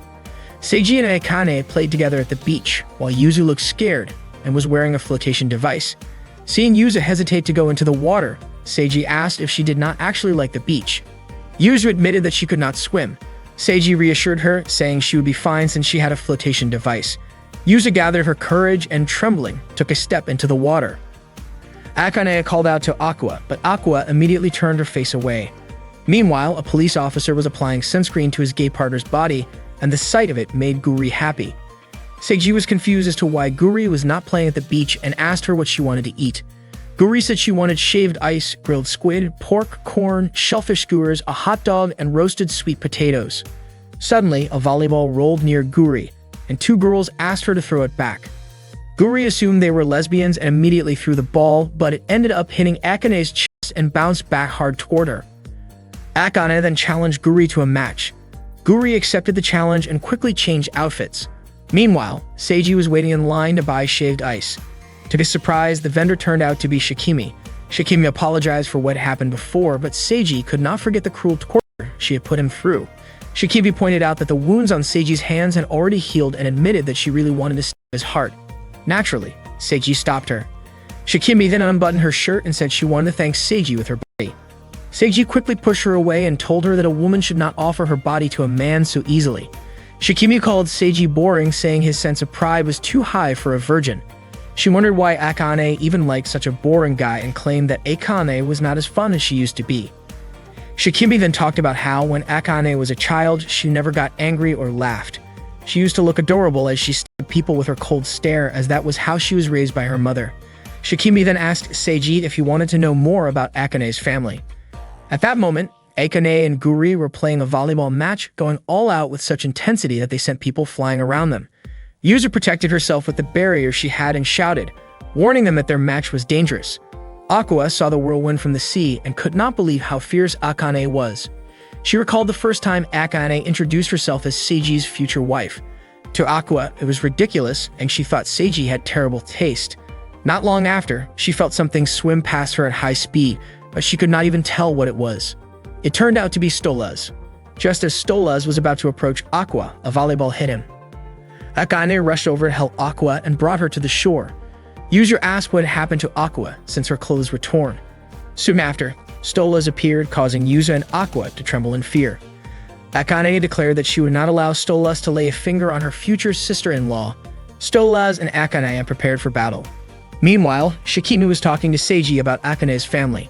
She explained that the Kichogasaki family, which Yuzu belonged to, acted as a shield, while the Hiyama family, Akane's lineage, was a weapon. Shikimi came from a branch family responsible for supporting the main families. Seiji asked if Akane's and Yuzu's families were rivals. Shikimi clarified that their families, specifically their mothers, had a terrible relationship. Just as Shikimi was about to explain more about Akane's and Yuzu's father, Seiji interrupted her, asking her to stop. He was sure that learning about it without Akane's and Yuzu's knowledge would hurt them, so he preferred to hear the story from them directly. Shikimi had no problem with that, but she hinted that by the time that happened, it might already be too late. She wanted to have fun with Akane, and for that reason she wanted Akane to become stronger. Otherwise, Yuzu's family would destroy her. Back at the battle, Akane sustained a few injuries while fighting Stolas. Guri felt that Akane was in a tight spot. Stolas mocked Akane, calling her a pathetic girl. However, Akane declared that she would not lose over such minor wounds. Guri wished Seiji were there to help Akane. Aqua and Yuzu begged Akane to stop, but Akane had already promised to protect Aqua. In an instant, Stolas slashed Akane's body with his fin again, telling her that she was weak and incapable of protecting anyone. Hearing that, Akane remembered Shikimi saying that she was growing weaker. Stolas prepared to finish the fight and leaped toward Akane. But just in time, Akane caught him and slammed him into the ground. When Stolas attempted another leap, Guri threw a tennis racket at Akane. Akane caught it and swung it at Stolas midair, sending him flying far into the ocean. Akane smiled at Aqua, saying that the disgusting creature was finally gone. Yuzu praised Akane's strength in defeating Stolas. Not long after, Seiji arrived carrying plenty of food for them. On their way home, Akane explained that Stolas had attacked Aqua again. Yuzu asked where Seiji had been during the incident, suspecting that he was off flirting with girls. Seiji quickly denied it and turned to Aqua, asking if she had thanked Akane. Akane said it was unnecessary, but she was more interested in hearing about Seiji supposedly flirting. Suddenly, Aqua whispered to Akane that Seiji actually likes strong girls, so she had an advantage. Akane smiled and thanked Aqua. That night, Guri invited Seiji and the others to test their courage at school. Seiji was baffled by Guri's interests. He asked if it was okay for Akane and Yuzu to be out so late at night. Akane said she would go wherever Seiji went, and Yuzu added that she would go wherever Akane went. Seiji assumed the school gates would be locked at night, but Guri easily opened them. It turned out that Guri had found a pair of students and wanted to make them a couple. The students had heard that Guri was an expert matchmaker, so they wanted to try her service. Guri, along with Akane, Yuzu, and Seiji, also got involved. They all headed to the school rooftop. Seiji, who was standing at the very back, suddenly felt something strange behind him. Guri was hoping for something to appear at night in the school, like a muscular rugby player training while naked. Seiji then commented that there was no point in a courage test if done in a group, but according to the couple, it was actually better in a group because it would not be a problem if someone went missing. Akane, on the other hand, admired how beautiful the couple looked, always holding hands. She even called them the perfect pair. The couple smiled and said they loved each other so much that they would feel lost without one another. Unfortunately, the people around them did not accept their relationship and kept telling them to break up. Guri was surprised since they looked so compatible. The couple hoped that if they could show their love, people around them would understand. Akane then said she would support them. Guri entered a room while Yuzu looked frightened. Seeing this, Seiji told Yuzu that she could wait outside and did not have to go up to the rooftop if she was scared. However, Yuzu insisted she was not scared and that she would be fine as long as Akane was with her, even if the place was on fire, filled with water, or haunted by ghosts. Suddenly, Yuzu saw a ghost and screamed in fear. She told Seiji, but he could not see it. Akane suspected that Yuzu must have been seeing things. When Guri came out of the room, she commented on how their numbers had suddenly increased. When Seiji and Yuzu turned around, they both screamed in terror. They all ran as fast as they could while the ghost of a woman kept chasing them. When they reached the music room, Guri heard the sound of a piano playing and saw a painting moving its eyeballs. They ran again as more ghosts appeared, including a ghostly woman with a wide mouth chasing after them. They rushed up the stairs, but it felt like the staircase never ended. Many types of ghosts began to appear, but Guri was busy taking pictures of them. When a doll ghost appeared, Akane immediately sliced its head off. They quickly hid inside the sewing room. Akane and Guri were thrilled, enjoying the courage test. Seiji was confused as to why Akane was not afraid. Akane said that she would only hug Seiji if she were scared. Suddenly, something strange happened. Akane and Guri were magically pulled into a mirror. Yuzu and Seiji panicked when they saw Akane and Guri disappear. Meanwhile, Guri and Akane woke up on the rooftop. Guri was lying on top of Akane and was playfully squeezing her chest. Akane immediately pointed a knife at Guri's neck and asked what she was doing. Guri said she had no idea because when she came to, she was already on top of Akane. Guri guessed that they had been sent to the rooftop on purpose. The rooftop door was also locked. Guri suggested that they wait there since the rooftop was the final destination of the courage test and Seiji would eventually come to open the door. This was a good opportunity for Akane to have a private conversation with Guri. She asked if Guri truly loves Seiji.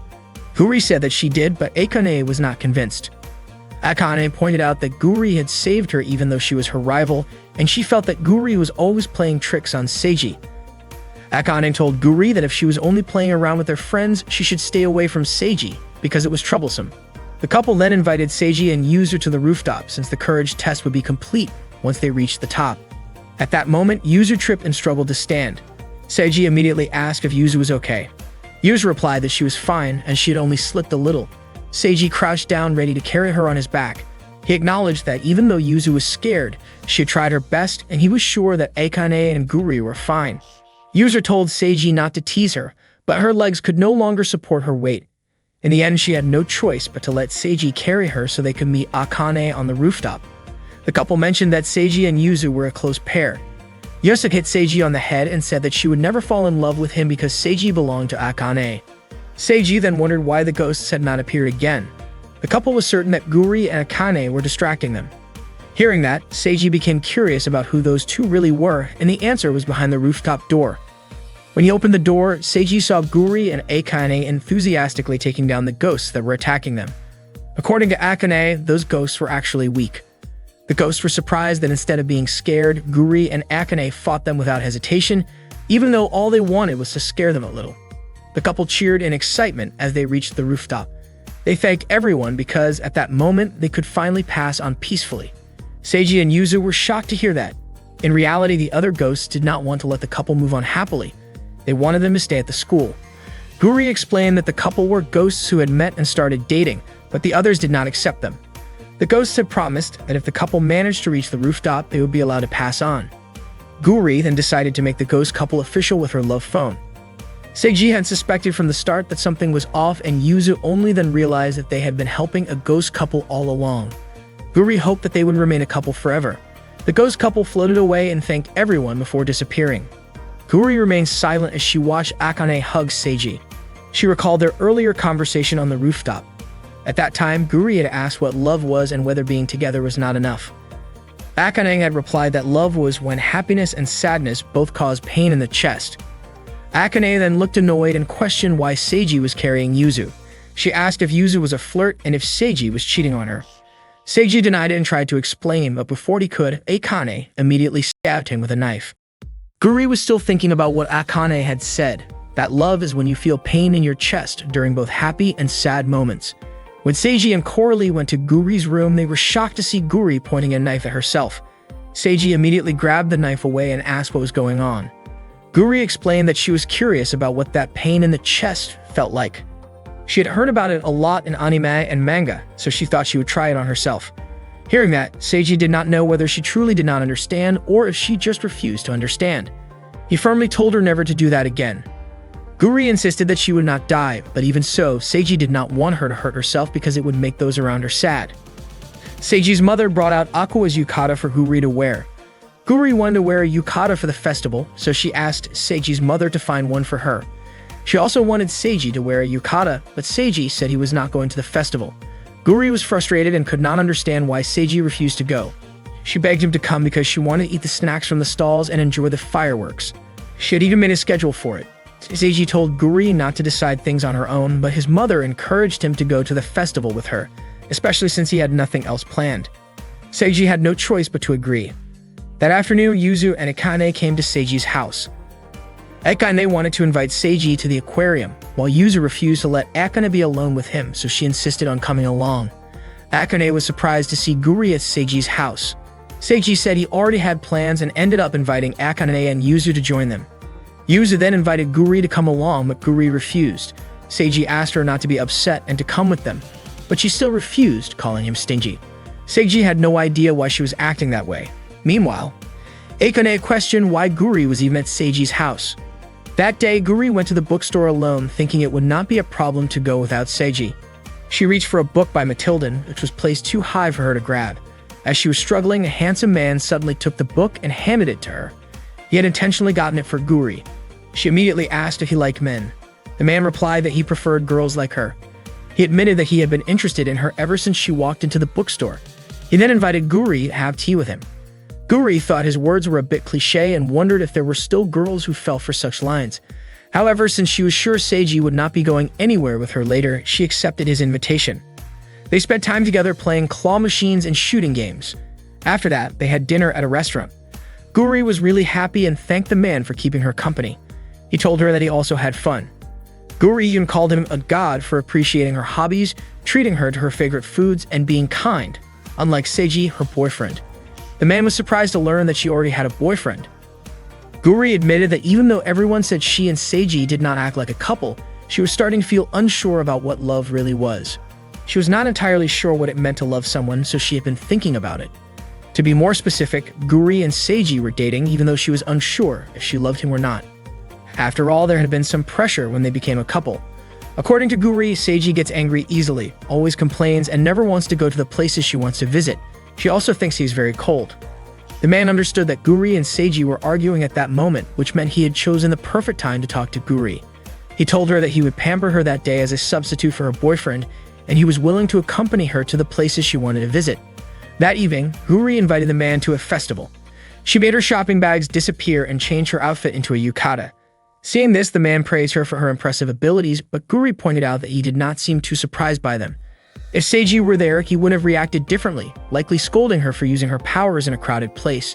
Guri decided to forget about Seiji for the day and refused to think about him any longer. The man took her hand, led her to buy some snacks, and play games together. He even gave her a ring. He then asked if he was going too far, considering she already had a boyfriend. Guri assured him that it was fine. She then asked if they looked like a couple. The man replied that they certainly did, especially since they were walking around the festival together. However, he did not mind if other people saw them that way. As the fireworks display was about to begin, the crowded atmosphere made the man suggest finding a better spot. He took Guri to a quieter place where they could enjoy the fireworks more peacefully. Guri was happy watching the fireworks in the sky when suddenly, the man remarked that he felt she did not truly like her boyfriend. He even suggested that she might not fully understand her own feelings. The man then asked what she thought about their date. Guri admitted that he was handsome, fun to be around, and respectful of her opinions. In her eyes, he was the complete opposite of Seiji. The man immediately pulled Guri into an embrace and said that he was a much better match for her. As they were about to kiss, Guri suddenly thought of Seiji. Without hesitation, she poked the man's eyes, causing him pain. Guri quickly apologized, saying she did not know why, but she just could not go through with it. She admitted that he was genuinely kind and even better than Seiji in many ways, but when it came to having fun, holding hands, and kissing, she still preferred Seiji. She thanked the man for everything he had done for her and returned the ring he had given her. Guri immediately ran off to find Seiji. Suddenly, she bumped into him. Seiji scolded her for running in the middle of the crowd. Shocked, Guri asked what he was doing there. Seiji retorted that she was the one who wanted to go to the festival, so he did not want to hear her whining.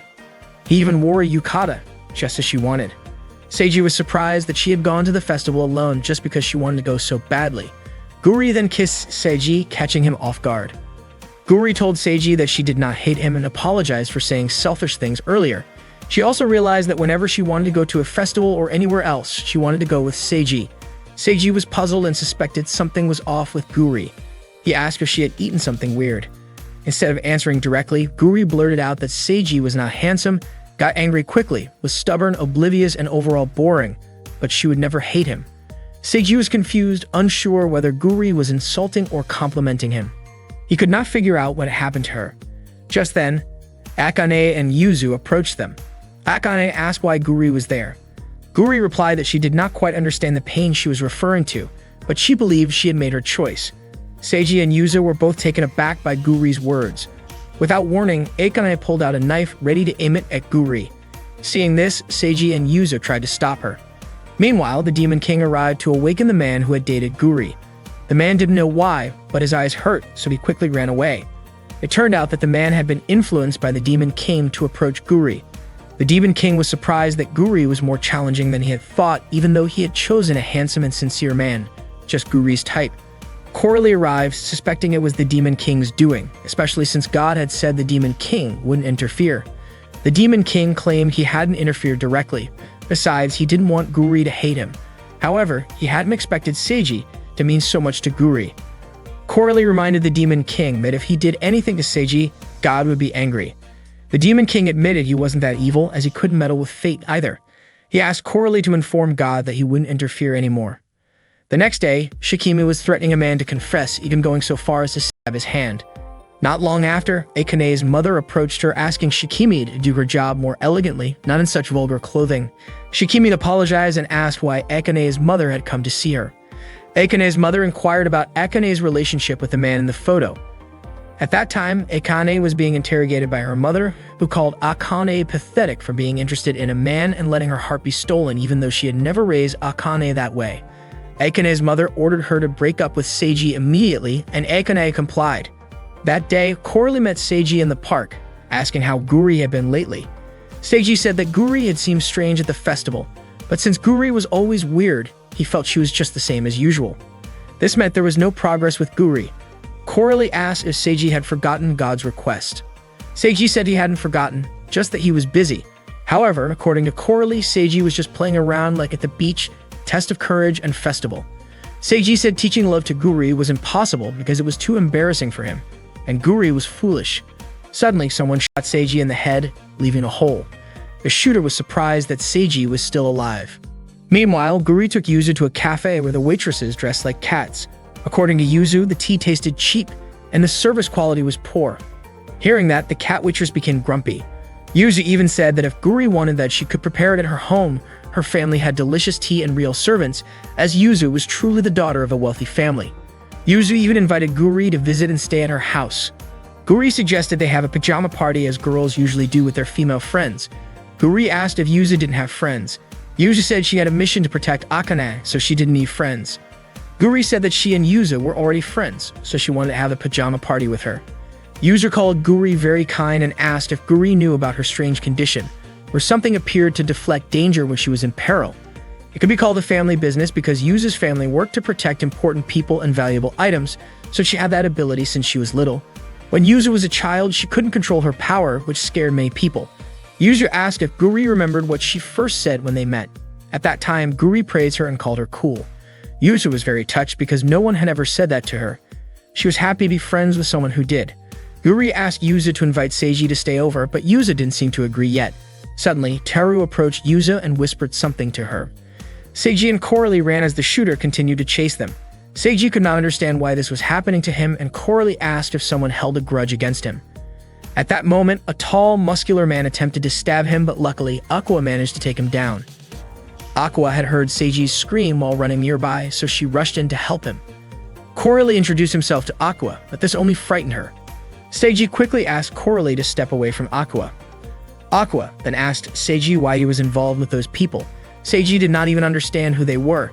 He suspected that it had something to do with Shikimi, but suddenly, Shikimi appeared and claimed that she was not that cruel. Meanwhile, Akane recalled her childhood. She was sharpening a knife and it brought her a sense of peace. Seeing this, her mother always praised her, as it was a tradition in their family. Her mother warned her that if she ever gave her heart to someone else, it would only become a weakness, and no knife would be sharp enough to save her. Since childhood, Akane had always believed that she would never give her heart to anyone. When Akane was a teenager, a boy confessed his feelings for her, but she rejected him. She no longer considered herself a child who would blindly trust her mother's words, but she still believed that people became foolish when they cared for others. She first met Seiji when he ran into her while chasing Blue, his pet cat. He crashed into her chest and fell. Akane immediately drew her knife. Seiji quickly apologized and explained that his pet cat had gone wild and scratched him, making it impossible for him to see anything.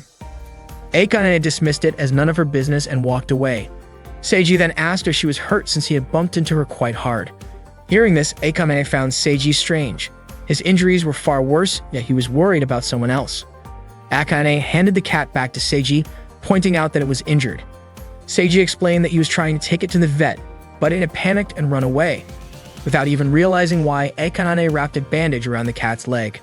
Seiji praised her for being so kind and said the cat was lucky. Seiji's words of praise echoed in her mind, making her want to see him and hear his voice again.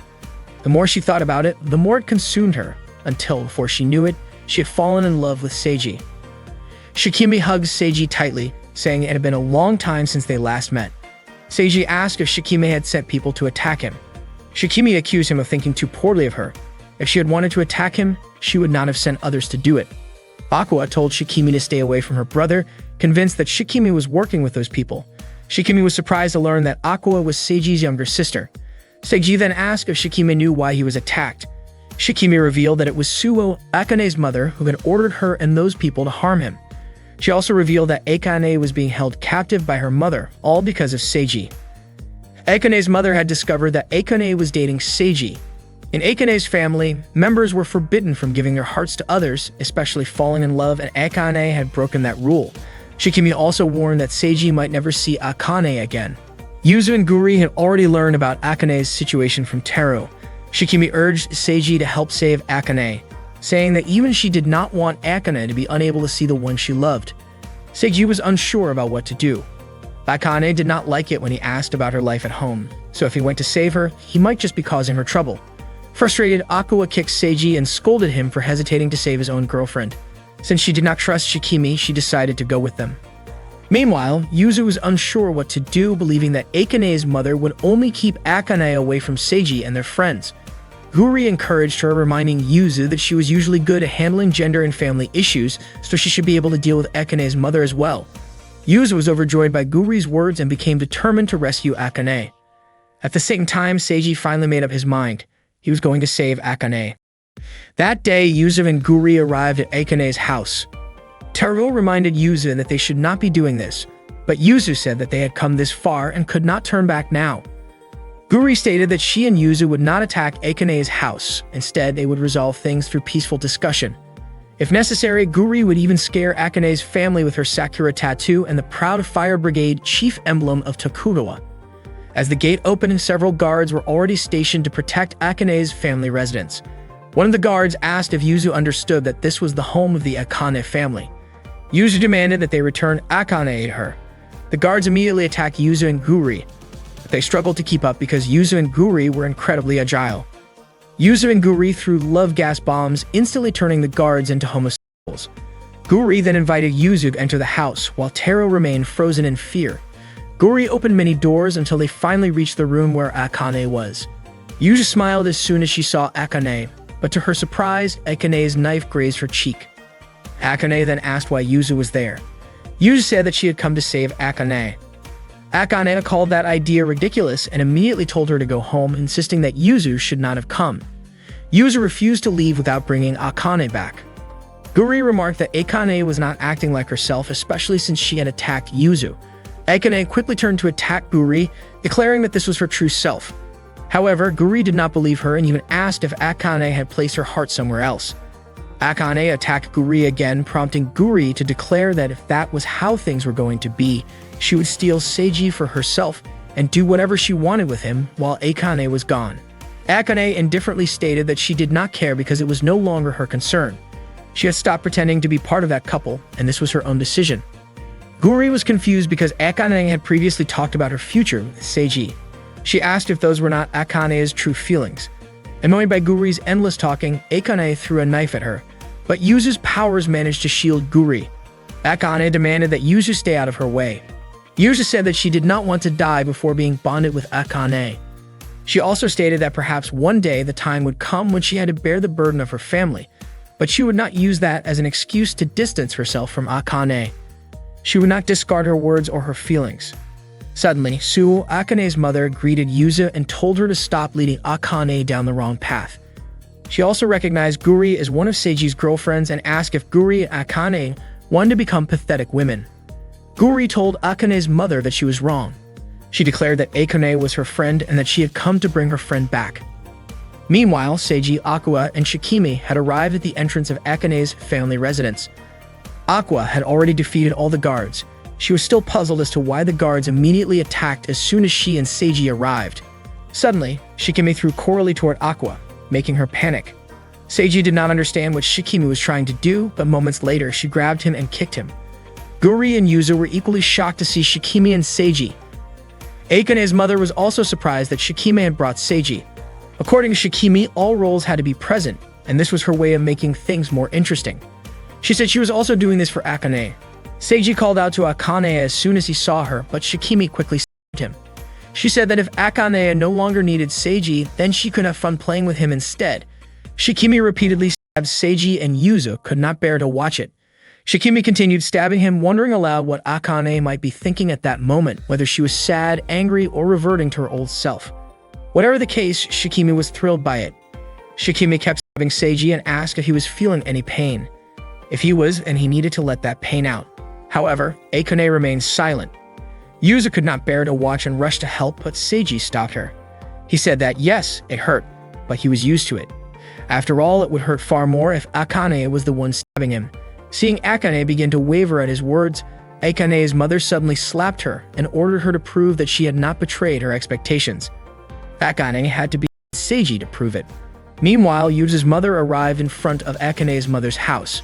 She commented that the house looked outdated and tacky, much like Suo's rotten personality. It turned out that Taro had contacted Yuzu's mother because he could not handle the situation alone. Akane approached Seiji and removed his restraints, preparing to beat him. Yuzu tried to stop her, but Guri held her back. Akane stated that she no longer loved Seiji and even said goodbye before attempting to beat him. Yuzu pleaded with Guri to let her go, saying she had to stop Akane. Instead, Shikimi hugged Yuzu to prevent her from getting closer to Akane. With a terrified expression, Seiji asked Akane if she had made some kind of deal, just like before. Akane told him to understand. Seiji, however, could not grasp why Akane was saying such things.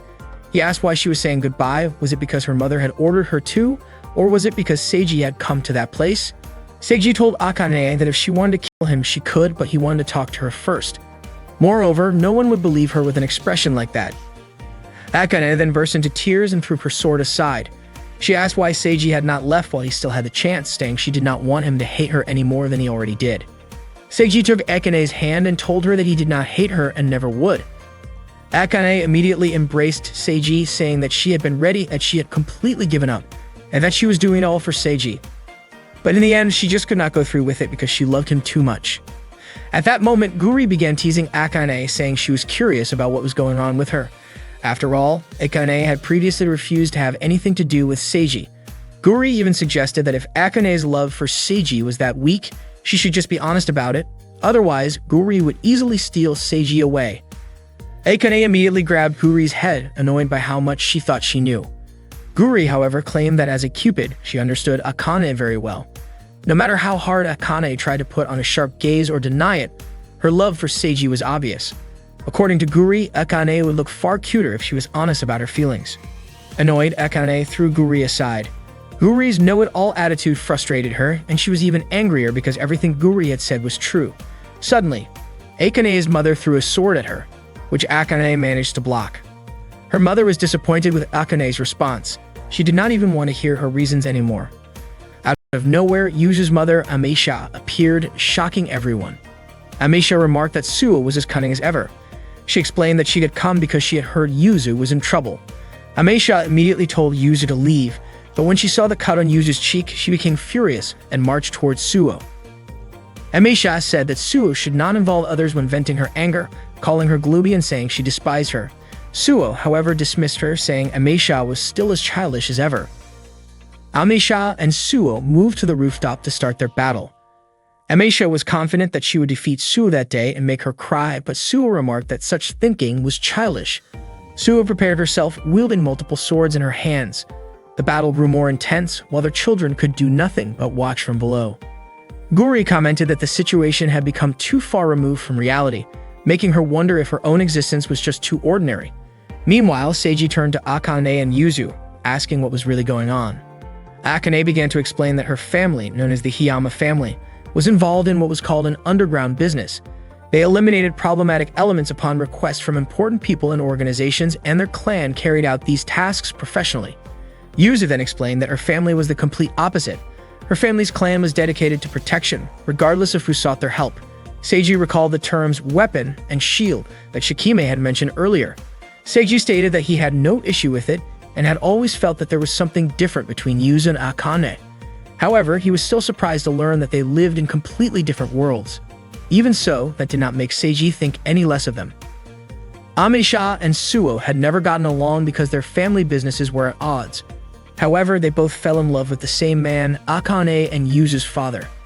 Even though Ameisha and Suo once doubted each other, they were able to get along for a brief period. As Ameisha and Suo continued to fight fiercely, Ameisha questioned how much longer Suo would fail to move on, pointing out that this was why her husband left her. Suo's family had prevented her from pursuing the man she loved, and leaving the family was an unforgivable act. Since then, Suo had completely devoted herself to the family, hoping that she could forget everything. Akane had been raised her entire life to be just like her mother, but she wanted to be with Seiji, even though she knew it was wrong and perhaps just a dream.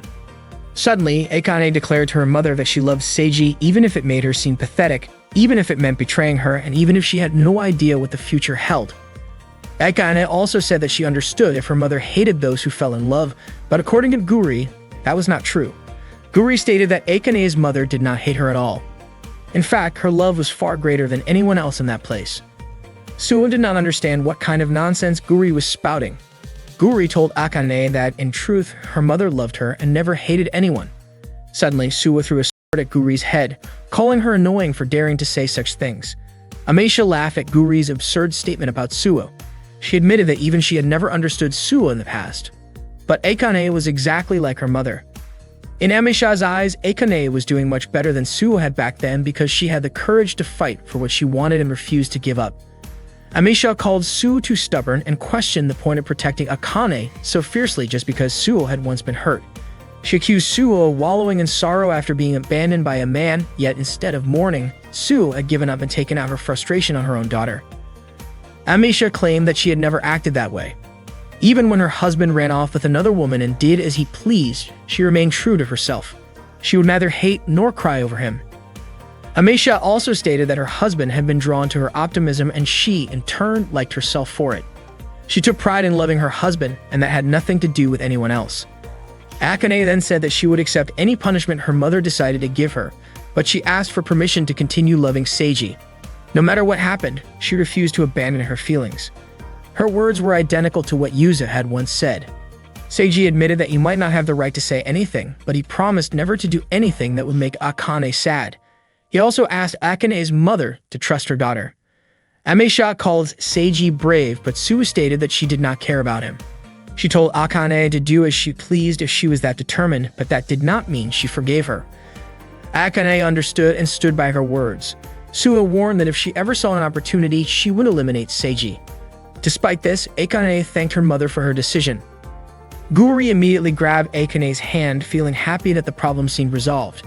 However, Akane suddenly slapped Guri for kissing Seiji earlier. Seeing Akane behave that way, Guri was certain that she had returned to her usual self 100%.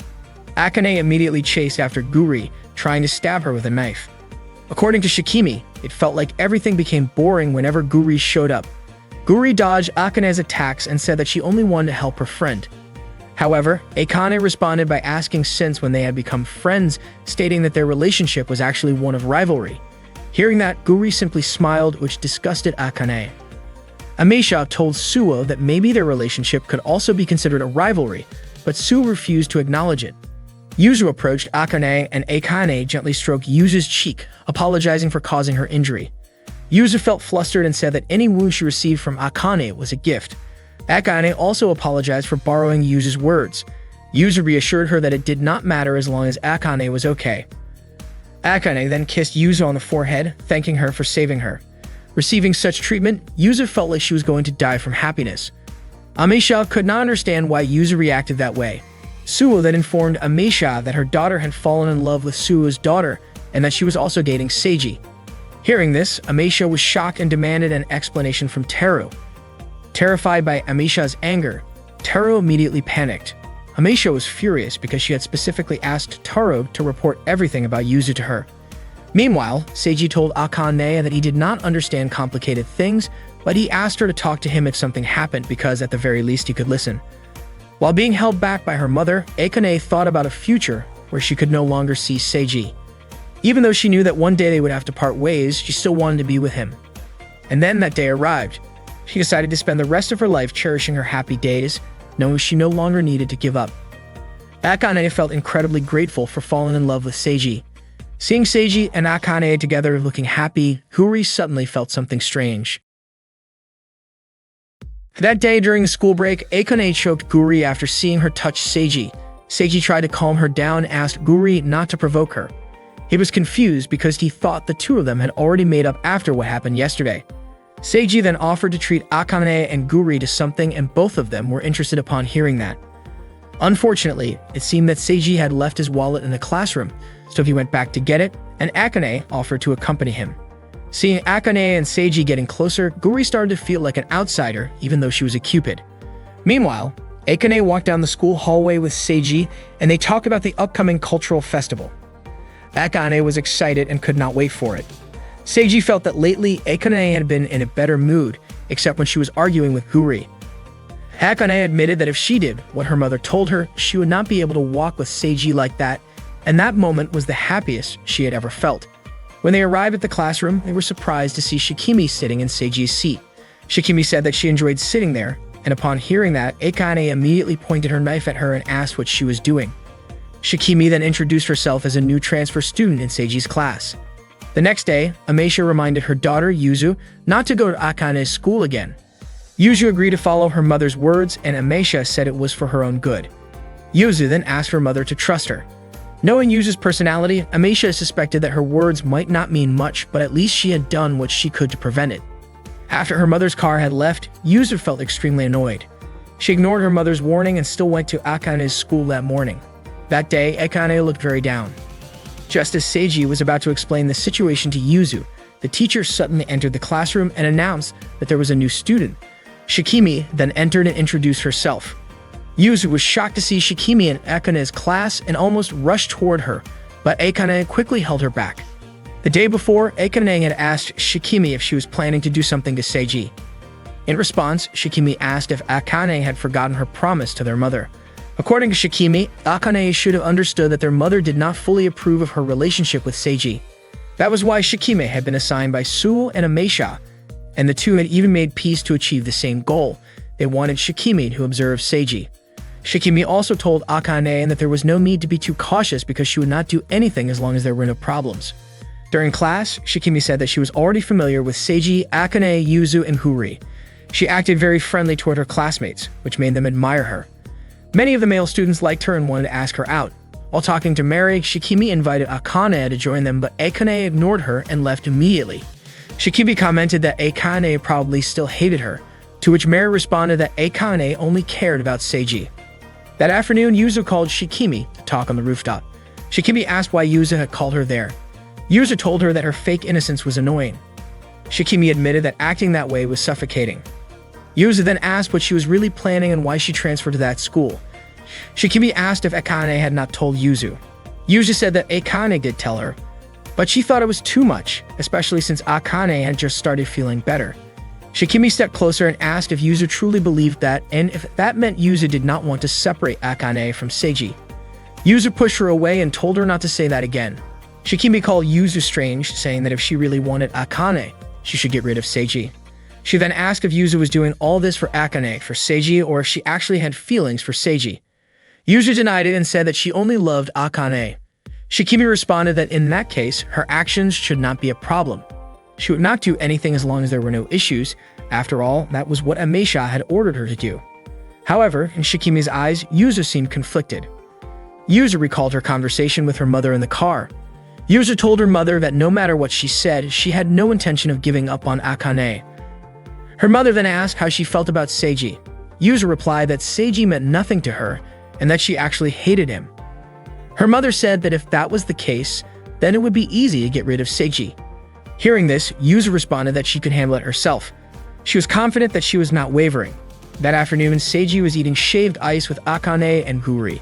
Seeing Akane eat her shaved ice so quickly, Seiji told her to slow down. Akane admitted that she could not stop feeling anxious as long as Shikimi was at their school and close to Seiji. Suddenly, Yuzu arrived and assured them that everything would be fine. Yuzu was confident that Shikimi would not act outside of Ameisha and Suo's orders, even if she was at the school. However, Akane pointed out that while Yuzu might have a point, Shikimi's actions were unpredictable. Seiji speculated that Shikimi enjoyed seeing them all in trouble and suggested that perhaps they should show her that everything was going smoothly. Hearing this, Akane had a different idea. She wanted to show Shikimi that she and Seiji were a loving couple. Akane then said that all Seiji needed to do was kiss her in public. Seiji and Yuzu were both shocked. Seiji was baffled by Akane's idea, but Akane explained that they needed to demonstrate that they were a real couple. She also pointed out that up until now, she had been the only one making advances and Seiji had never once tried to kiss her. Yuzu immediately opposed the idea and Seiji also refused, especially in public. However, he proposed a condition. He would do it if Akane and Guri could get along. Seiji wanted everyone to be on good terms. Guri asked what was in it for her, and Seiji promised to treat her to something. With that, Guri easily agreed.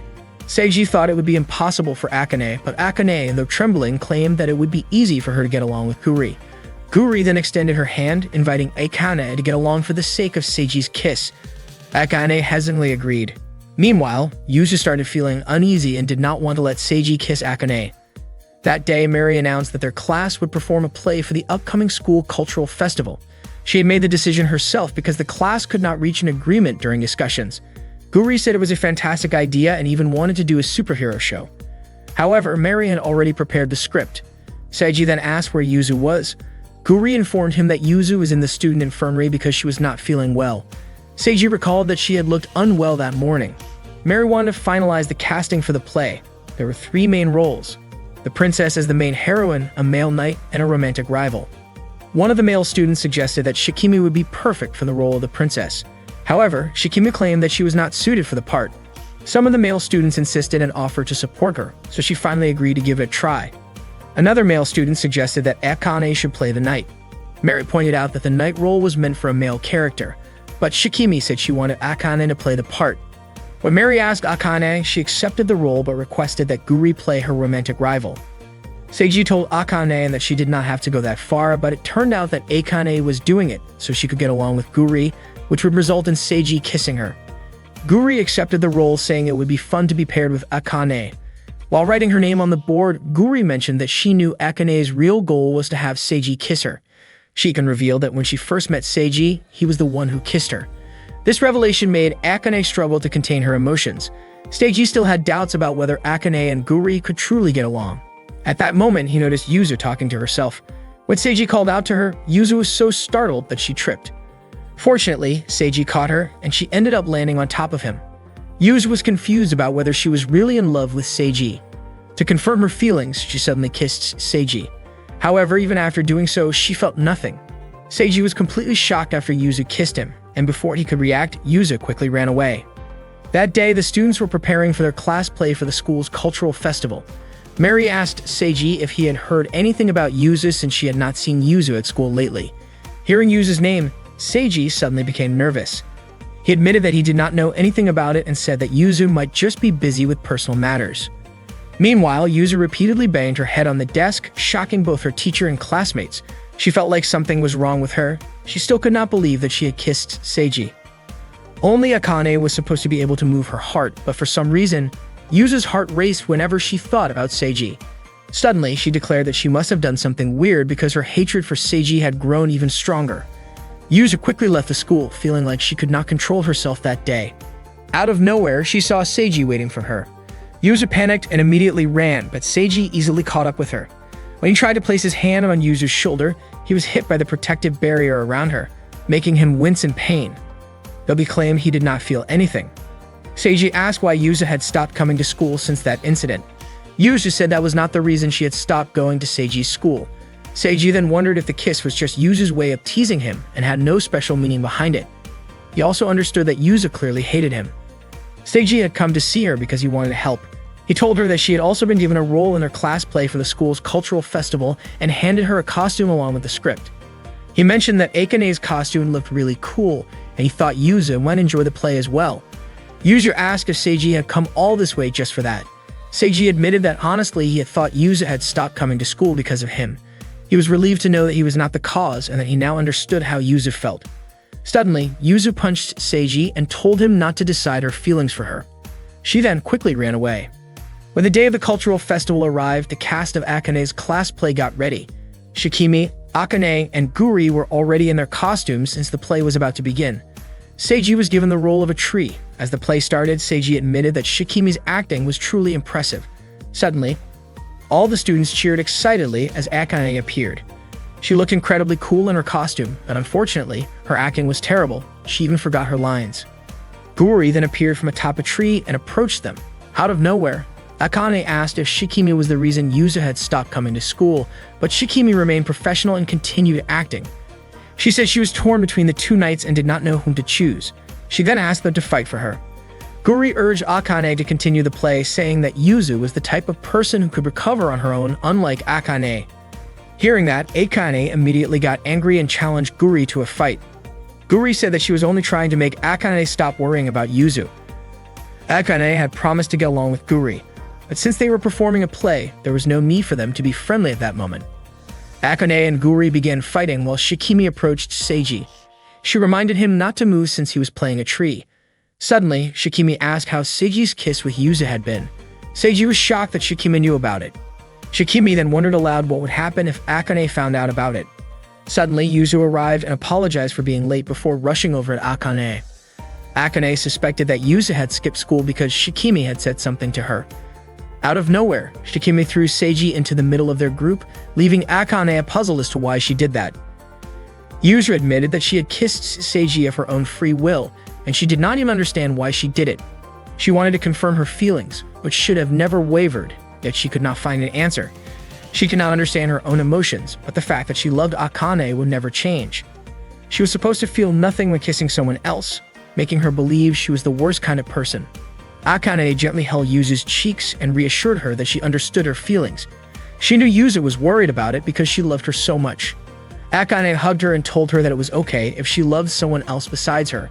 She encouraged Yuzu to face her feelings, as doing so would make things easier. Guri commented that Akane had matured. Akane then pointed out that Yuzu was more honest and easier to read than both herself and Guri.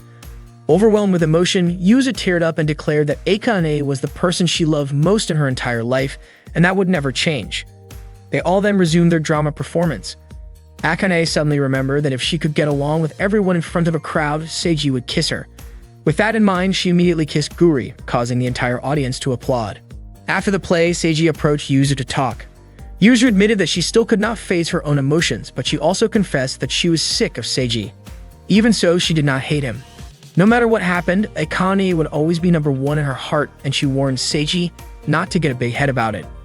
At that moment, Akane was brushing her teeth while Guri was still trying to process what had happened during a play. Akane admitted that she was reflecting on the worst decision of her life, and at that moment, she despised herself. Guri pointed out that it should not be a problem since they had already kissed. Suddenly, Shikimi appeared and noted that Akane and Guri had already made up. Akane stated that there was no point in Shikimi trying to separate them, and that she would not let things go according to Shikimi's plans. Shikimi then asked if she had made Akane angry. Guri answered that Akane was upset because Shikimi had interfered with Yuzu. Shikimi insisted that she had not meddled with Yuzu at all, and that everyone knew Yuzu was interested in Seiji. She then asked if Guri felt anything about Yuzu and Akane growing closer to Seiji. Guri fell silent upon hearing this. That day, Seiji's family was not home. Aqua was getting ready to go to her friend's house, and Seiji asked to make sure she was not staying over at a male friend's place. Aqua got annoyed because she had already told him multiple times that she was only staying at a female friend's house. Instead, she reminded Seiji not to invite any girls over while their parents were away. Seiji was confused since Guri was also a girl and stayed at his house. That day, Seiji had not seen Guri, which meant he was alone at home. Not long after, the doorbell rang. Seiji thought Aqua had come back because she had forgotten something, but when he opened the door, it was actually Akane. She greeted Seiji and guessed that his family was not home. She was sure he must have been feeling lonely, so she decided to stay over. Seiji immediately refused, but Akane said she would cook for him. Seiji insisted that a girl should not be staying in a boy's house, but Akane did not mind because they were dating. On top of that, she reminded him of his promise to kiss her. Seiji had completely forgotten about it, and at that moment, he was definitely not prepared. Suddenly, Guri walked out of the bathroom wearing only a towel and asked why Akane had come over. This, of course, made Akane furious, and she immediately threw several knives at both Guri and Seiji. Guri told Akane not to be mad because she and Seiji were just living together, and nothing inappropriate had happened between them. Seiji clarified that Guri was not at his house every day. She was more like a stray cat that came and went as she pleased. Not long after, the doorbell rang again. This time, it was Yuzu, who had also come to stay over. It was her first time seeing a boy's bedroom. Guri said there was nothing special about it, but told Yuzu to make herself at home.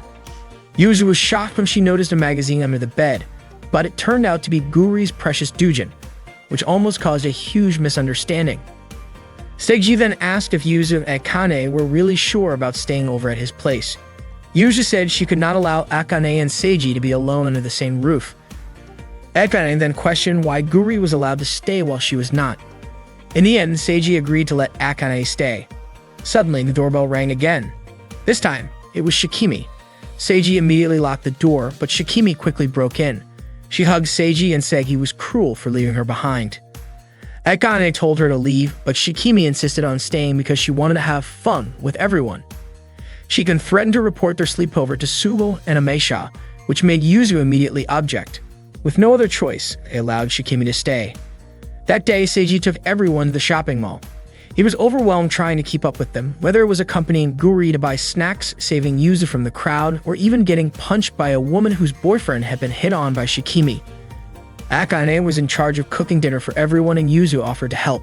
Meanwhile, Shikimi and Guri started playing games. Seiji felt like it was some kind of summer training camp or something similar. Suddenly, Yuzu accidentally cut her finger while chopping onions and started crying. She said cooking was too dangerous. Meanwhile, Akane skillfully chopped ingredients at high speed. Seiji treated Yuzu's wound by putting a bandage on her finger to prevent infection. Not long after, dinner was ready. Seiji and Yuzu praised Akane's cooking, saying it looked amazing, while Guri and Shikimi were puzzled because they were only served bell peppers and lettuce leaves. As Yuzu and Seiji were about to eat, Guri and Shikimi suddenly snatched their food away in an instant. Their dinner turned into a chaotic mess. That night, Seiji soaked in the bath to relax, but to his surprise, Guri was secretly recording him shocking Seiji. He shouted and tried to stop Guri from filming him, and their commotion was loud enough for Akane to hear. Akane opened the bathroom door to ask what was going on. When she saw Seiji in the bath, she immediately apologized and pulled Guri out of the room. Suddenly, Shikimi was right next to Seiji, causing him to scream again. That night, Seiji cried, feeling violated, but Akane suddenly appeared and told him she would still accept him. Grateful for being allowed to bathe at Seiji's house, Yuzu immediately ran to the bathroom to use Akane's leftover bathwater. Suddenly, Blue, Seiji's pet cat, acted unusually affectionate toward Akane. Seiji found it strange since Blue was not typically friendly to strangers. Akane explained that Blue still remembered her. It was then that Seiji realized Akane had come to his house to collect on his promise to kiss her. Akane told him she would not be happy if he did it unwillingly, and besides, they did not have to do it right away since they still had plenty of time. Without warning, Seiji kissed Akane, stating that he was the one who made the promise and that he simply wanted to do it. Akane was overjoyed and thanked Seiji, even expressing how much she loved his personality. It turned out that their intimate moment had been witnessed from inside the house. Shikimi asked Guri if she did not feel anything after seeing such a romantic scene. Guri responded that she did feel something because she was a Cupid, so seeing a loving couple made her happy and she genuinely enjoyed it. Seiji set up bedding for everyone in his room while he planned to sleep in the living room. He told them to get along and they agreed. Yuzu even jokingly warned Seiji not to sneak into the room while they were asleep. As soon as Seiji left, Akane immediately tied up Shikimi to prevent her from leaving. Yuzu was thrilled to be sharing a room with Akane for the night. Shikimi pleaded for Akane's trust, but Akane bluntly told her that she would never trust her for as long as she lived. Meanwhile, Seiji lay down in the living room feeling worried about all of them. However, he assured himself that if anything happened, he would handle it. The next morning, the foot suddenly kicked Seiji in the face. At first, he thought it was Blue's, but it turned out to be Guri's. Apparently, Akane, Yuzu, and Guri had moved to the living room during the night to sleep next to Seiji. He woke up, startled to see them all so close to him, especially when he noticed Shikimi lying beside him without any clothes on. Shikimi casually stated that she preferred sleeping naked. Seiji then questioned why they were all sleeping near him.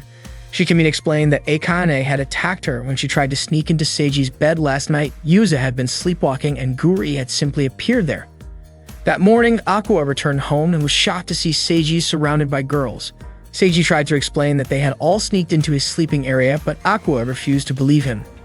To her, the fact that he allowed girls to stay over would not change, and she immediately labeled him a pervert. Seiji desperately pleaded for Aqua to listen, but instead, she hit him and claimed he had changed. As she walked out of the house, Guri followed her. Annoyed, Aqua asked how long Guri planned to keep following her. Guri asked Aqua if she wanted to be noticed by Seiji. According to Guri, when Aqua said that Seiji had changed, it meant that he was not paying attention to her like he used to. However, Aqua denied it. Guri believed that Aqua was like a tsundere little sister because her older brother was now spending time with his new girlfriend. Before Aqua could explain, Guri said that she understood and suggested making Aqua more honest like she used to be. Guri took Aqua to a feminine clothing store, wanting her to wear cute and feminine clothes like before and to be straightforward about wanting to be spoiled by Seiji. Guri asked the store clerk to find something adorable with lots of frills. The clerk presented some outfits to Aqua, but she refused to wear them. After leaving the store, Guri invited Aqua to buy crepes. When Guri offered her a crepe, Aqua immediately refused. Guri suspected that Aqua was deliberately holding back from wearing cute clothes and eating sweet foods. Aqua was confused about why Guri was making assumptions about her based on her imagination. Guri simply stated that she also knew that Aqua did not actually hate Seiji and called her a tsundere. Guri said that if Seiji had not stopped her, she would have already added Aqua to his harem. Aqua asked Guri if she truly liked Seiji because, compared to the others, Guri did not seem to act that way. Guri said that lately many people had been asking her the same question, but she did not understand what they meant. Aqua admitted that she was not sure either, but she felt like something was off. She doubted Guri's feelings because Guri was always playing around. However, if people were questioning it, that meant something was lacking in Guri. Aqua then quickly left Guri. While in the elevator, Aqua was still thinking about Guri's words about her holding back from cute clothes and sweet foods. She believed that feminine things did not suit her. As she stepped out of the building, she suddenly saw people running in panic. It turned out that Stolas had appeared again and was looking for her. Stolas said that he had spent time in the wilds, survived natural selection, and at the time had finally come for him to become one with Aqua. Aqua immediately ran away from Stolas. She went to an amusement park and hid under a slide. While there, she started crying and thought of Seiji. She felt that she should not rely on her older brother and had to handle things herself, but she was terrified.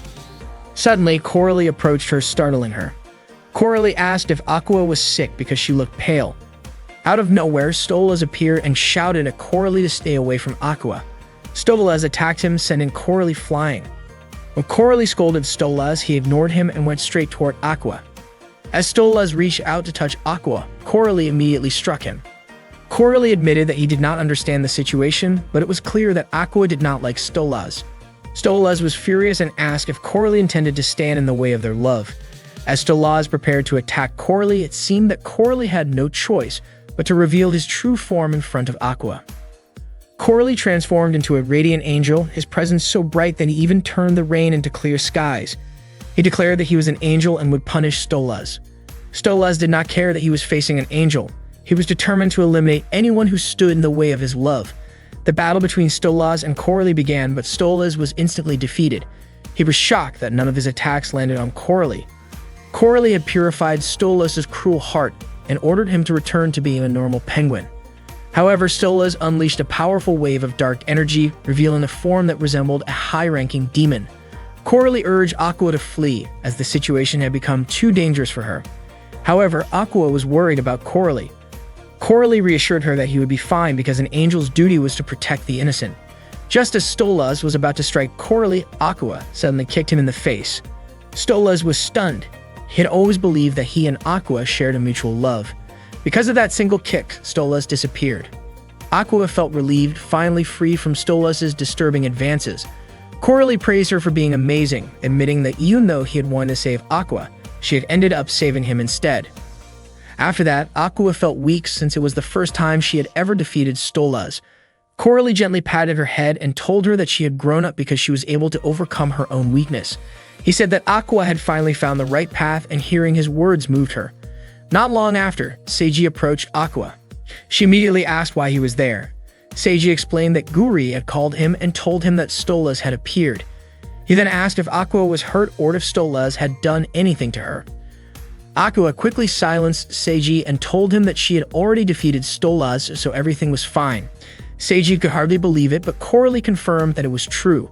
Seeing Coralie's true form surprised Seiji. Coralie explained that Aqua had faced her own fears. Hearing that, Seiji praised her, but Aqua suspected that he was making fun of her. Seiji assured her that he genuinely thought she was amazing. He had always been by her side, so he knew how terrified she had been of Stolas, which was why he was so shocked. Hearing those words, Aqua realized that Seiji had never really changed.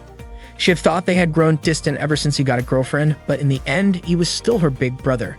Seiji asked once again just to make sure she was okay, and Aqua told him that she had grown. Seiji was genuinely happy and relieved to hear that. Not long after, Guri finally found Seiji and Aqua. As she was about to approach them, she suddenly remembered what Aqua had said, that something seemed to be missing from Guri. At that moment, Shikimi walked up to Guri, who looked troubled and offered to listen to whatever was on her mind. Seiji, meanwhile, was confused as to why Guri had not come to him yet. That day, Seiji searched every corner of his house for Guri, but he could not find her. He told Coralie that she was nowhere to be found. Seiji then asked if Aqua was not disgusted by Coralie's true form. According to Aqua, Coralie's true form was soft and beautiful, so there was no way she could feel disgusted by him. Coralie felt happy and said that Aqua was the type of person who truly understood beauty. Seiji considered this a fair trade for Aqua, overcoming her trauma with Stolas. Coralie then said he could not just sit around and relax. He had to go search for Guri. Coralie once again borrowed Blue's body to move around more easily, but after transforming into Blue's form, he suddenly became frightened. Seiji, however, was confident that Guri would eventually return home on her own. The next day at school, Akane seemed cheerful. She immediately hugged and greeted Seiji. Akane was happy because she had not seen Guri lately, and she felt like everything was peaceful without her around. User asked Seiji if Guri had still not come home yet since she had not seen her for quite some time. Akane, on the other hand, hoped that Guri would never come back. Seiji reassured them that whenever Guri disappeared, she always returned within 3 days. Yuzu then pointed out that Seiji should be worried, especially since Guri's love phone was unreachable. What if something had happened to her? Seiji, however, believed that worrying about Guri was a waste of time. Suddenly, Coralie appeared and demanded that Seiji take the search for Guri seriously since she had been missing for over a week. Seiji then asked if God knew where Guri was. Coralie explained that God's television had mysteriously broken down without any apparent cause.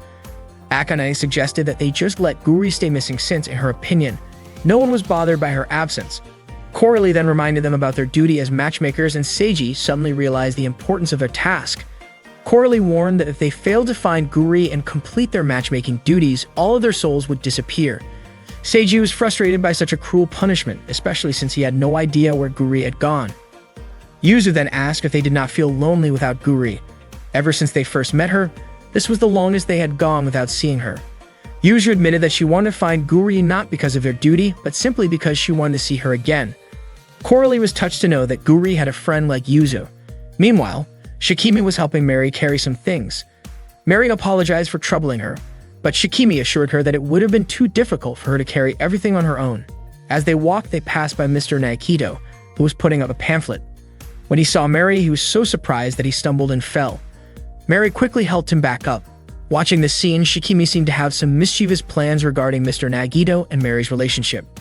At the same time, Seiji was deep in thought, realizing that it had been quite a while since he last saw Guri.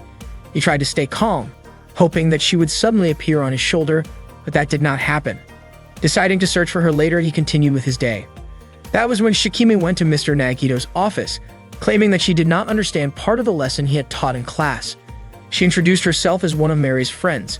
Mr. Nagido greeted her kindly and asked which part she did not understand. Shikimi moved closer to him and pressed her body against his, clearly attempting to seduce him. Suddenly, Seiji saw this happening from across the room. Without hesitation, he rushed over to Shikimi and pulled her away. When Seiji arrived in front of the storage room, he asked Shikimi what she had done to Mr. Nagido. Shikimi immediately grabbed Seiji and pulled him into the storage room. She approached him and said that he must really want to play with her. Seiji replied that he only wanted to ask her something, and besides, she should not be touching Mr. Nagido. Shikimi then asked if it was because Mr. Nagido belonged to Mary. She also mentioned that seeing them being affectionate in front of her only made her want to steal him even more. She was also very confident that Mr. Nagido would soon fall for her because he was so naive. Seiji forbade Shikimi from doing such things because it would ruin Mary and Mr. Nagido's relationship. Shikimi called Seiji childish, saying he would not understand because it was easy for her to do. However, Seiji believed that anything Shikimi stole from others would never truly become hers. He then asked if she still had anything she had taken from someone else in the past. According to Shikimi, there was no need to hold onto something if she could take it so easily. Seiji was almost drawn into her words, but quickly reminded her not to interfere with Mary and Mr. Nagido. Shikimi then asked what he wanted from her. Seiji asked if she knew anything about Guri, who had not been around lately. Shikimi asked if she looked like she had done something. Seiji responded that it was just a hunch. Shikimi laughed and asked if Seiji did not trust her to the point where he was suspicious of her, just based on a feeling. Seiji then pointed out that Shikimi did not need anyone's trust anyway. Annoyed, Shikimi cornered Seiji against a locker. She was irritated that he spoke so arrogantly yet acted as if he had no interest in her. She admitted that she had met men like that before, but in the end, they all bowed down to her.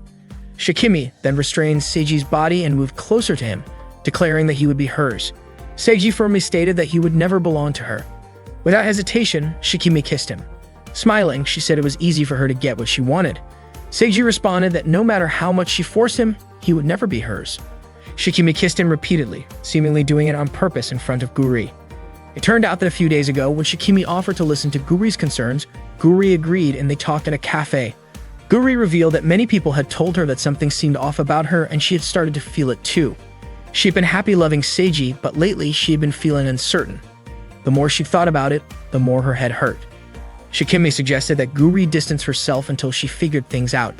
She also advised Guri to find out what made her different from Akane and Yuzu. If Guri changed her perspective, she might see something new. After hearing this advice, Guri decided to follow it. When Seiji searched for her to bring her food, she hid on the rooftop of her house. She enjoyed watching him look for her and understood her feelings well. At school, she saw Akane and Yuzu getting closer to Seiji. She should have been happy about it, but instead, she felt a bit uneasy.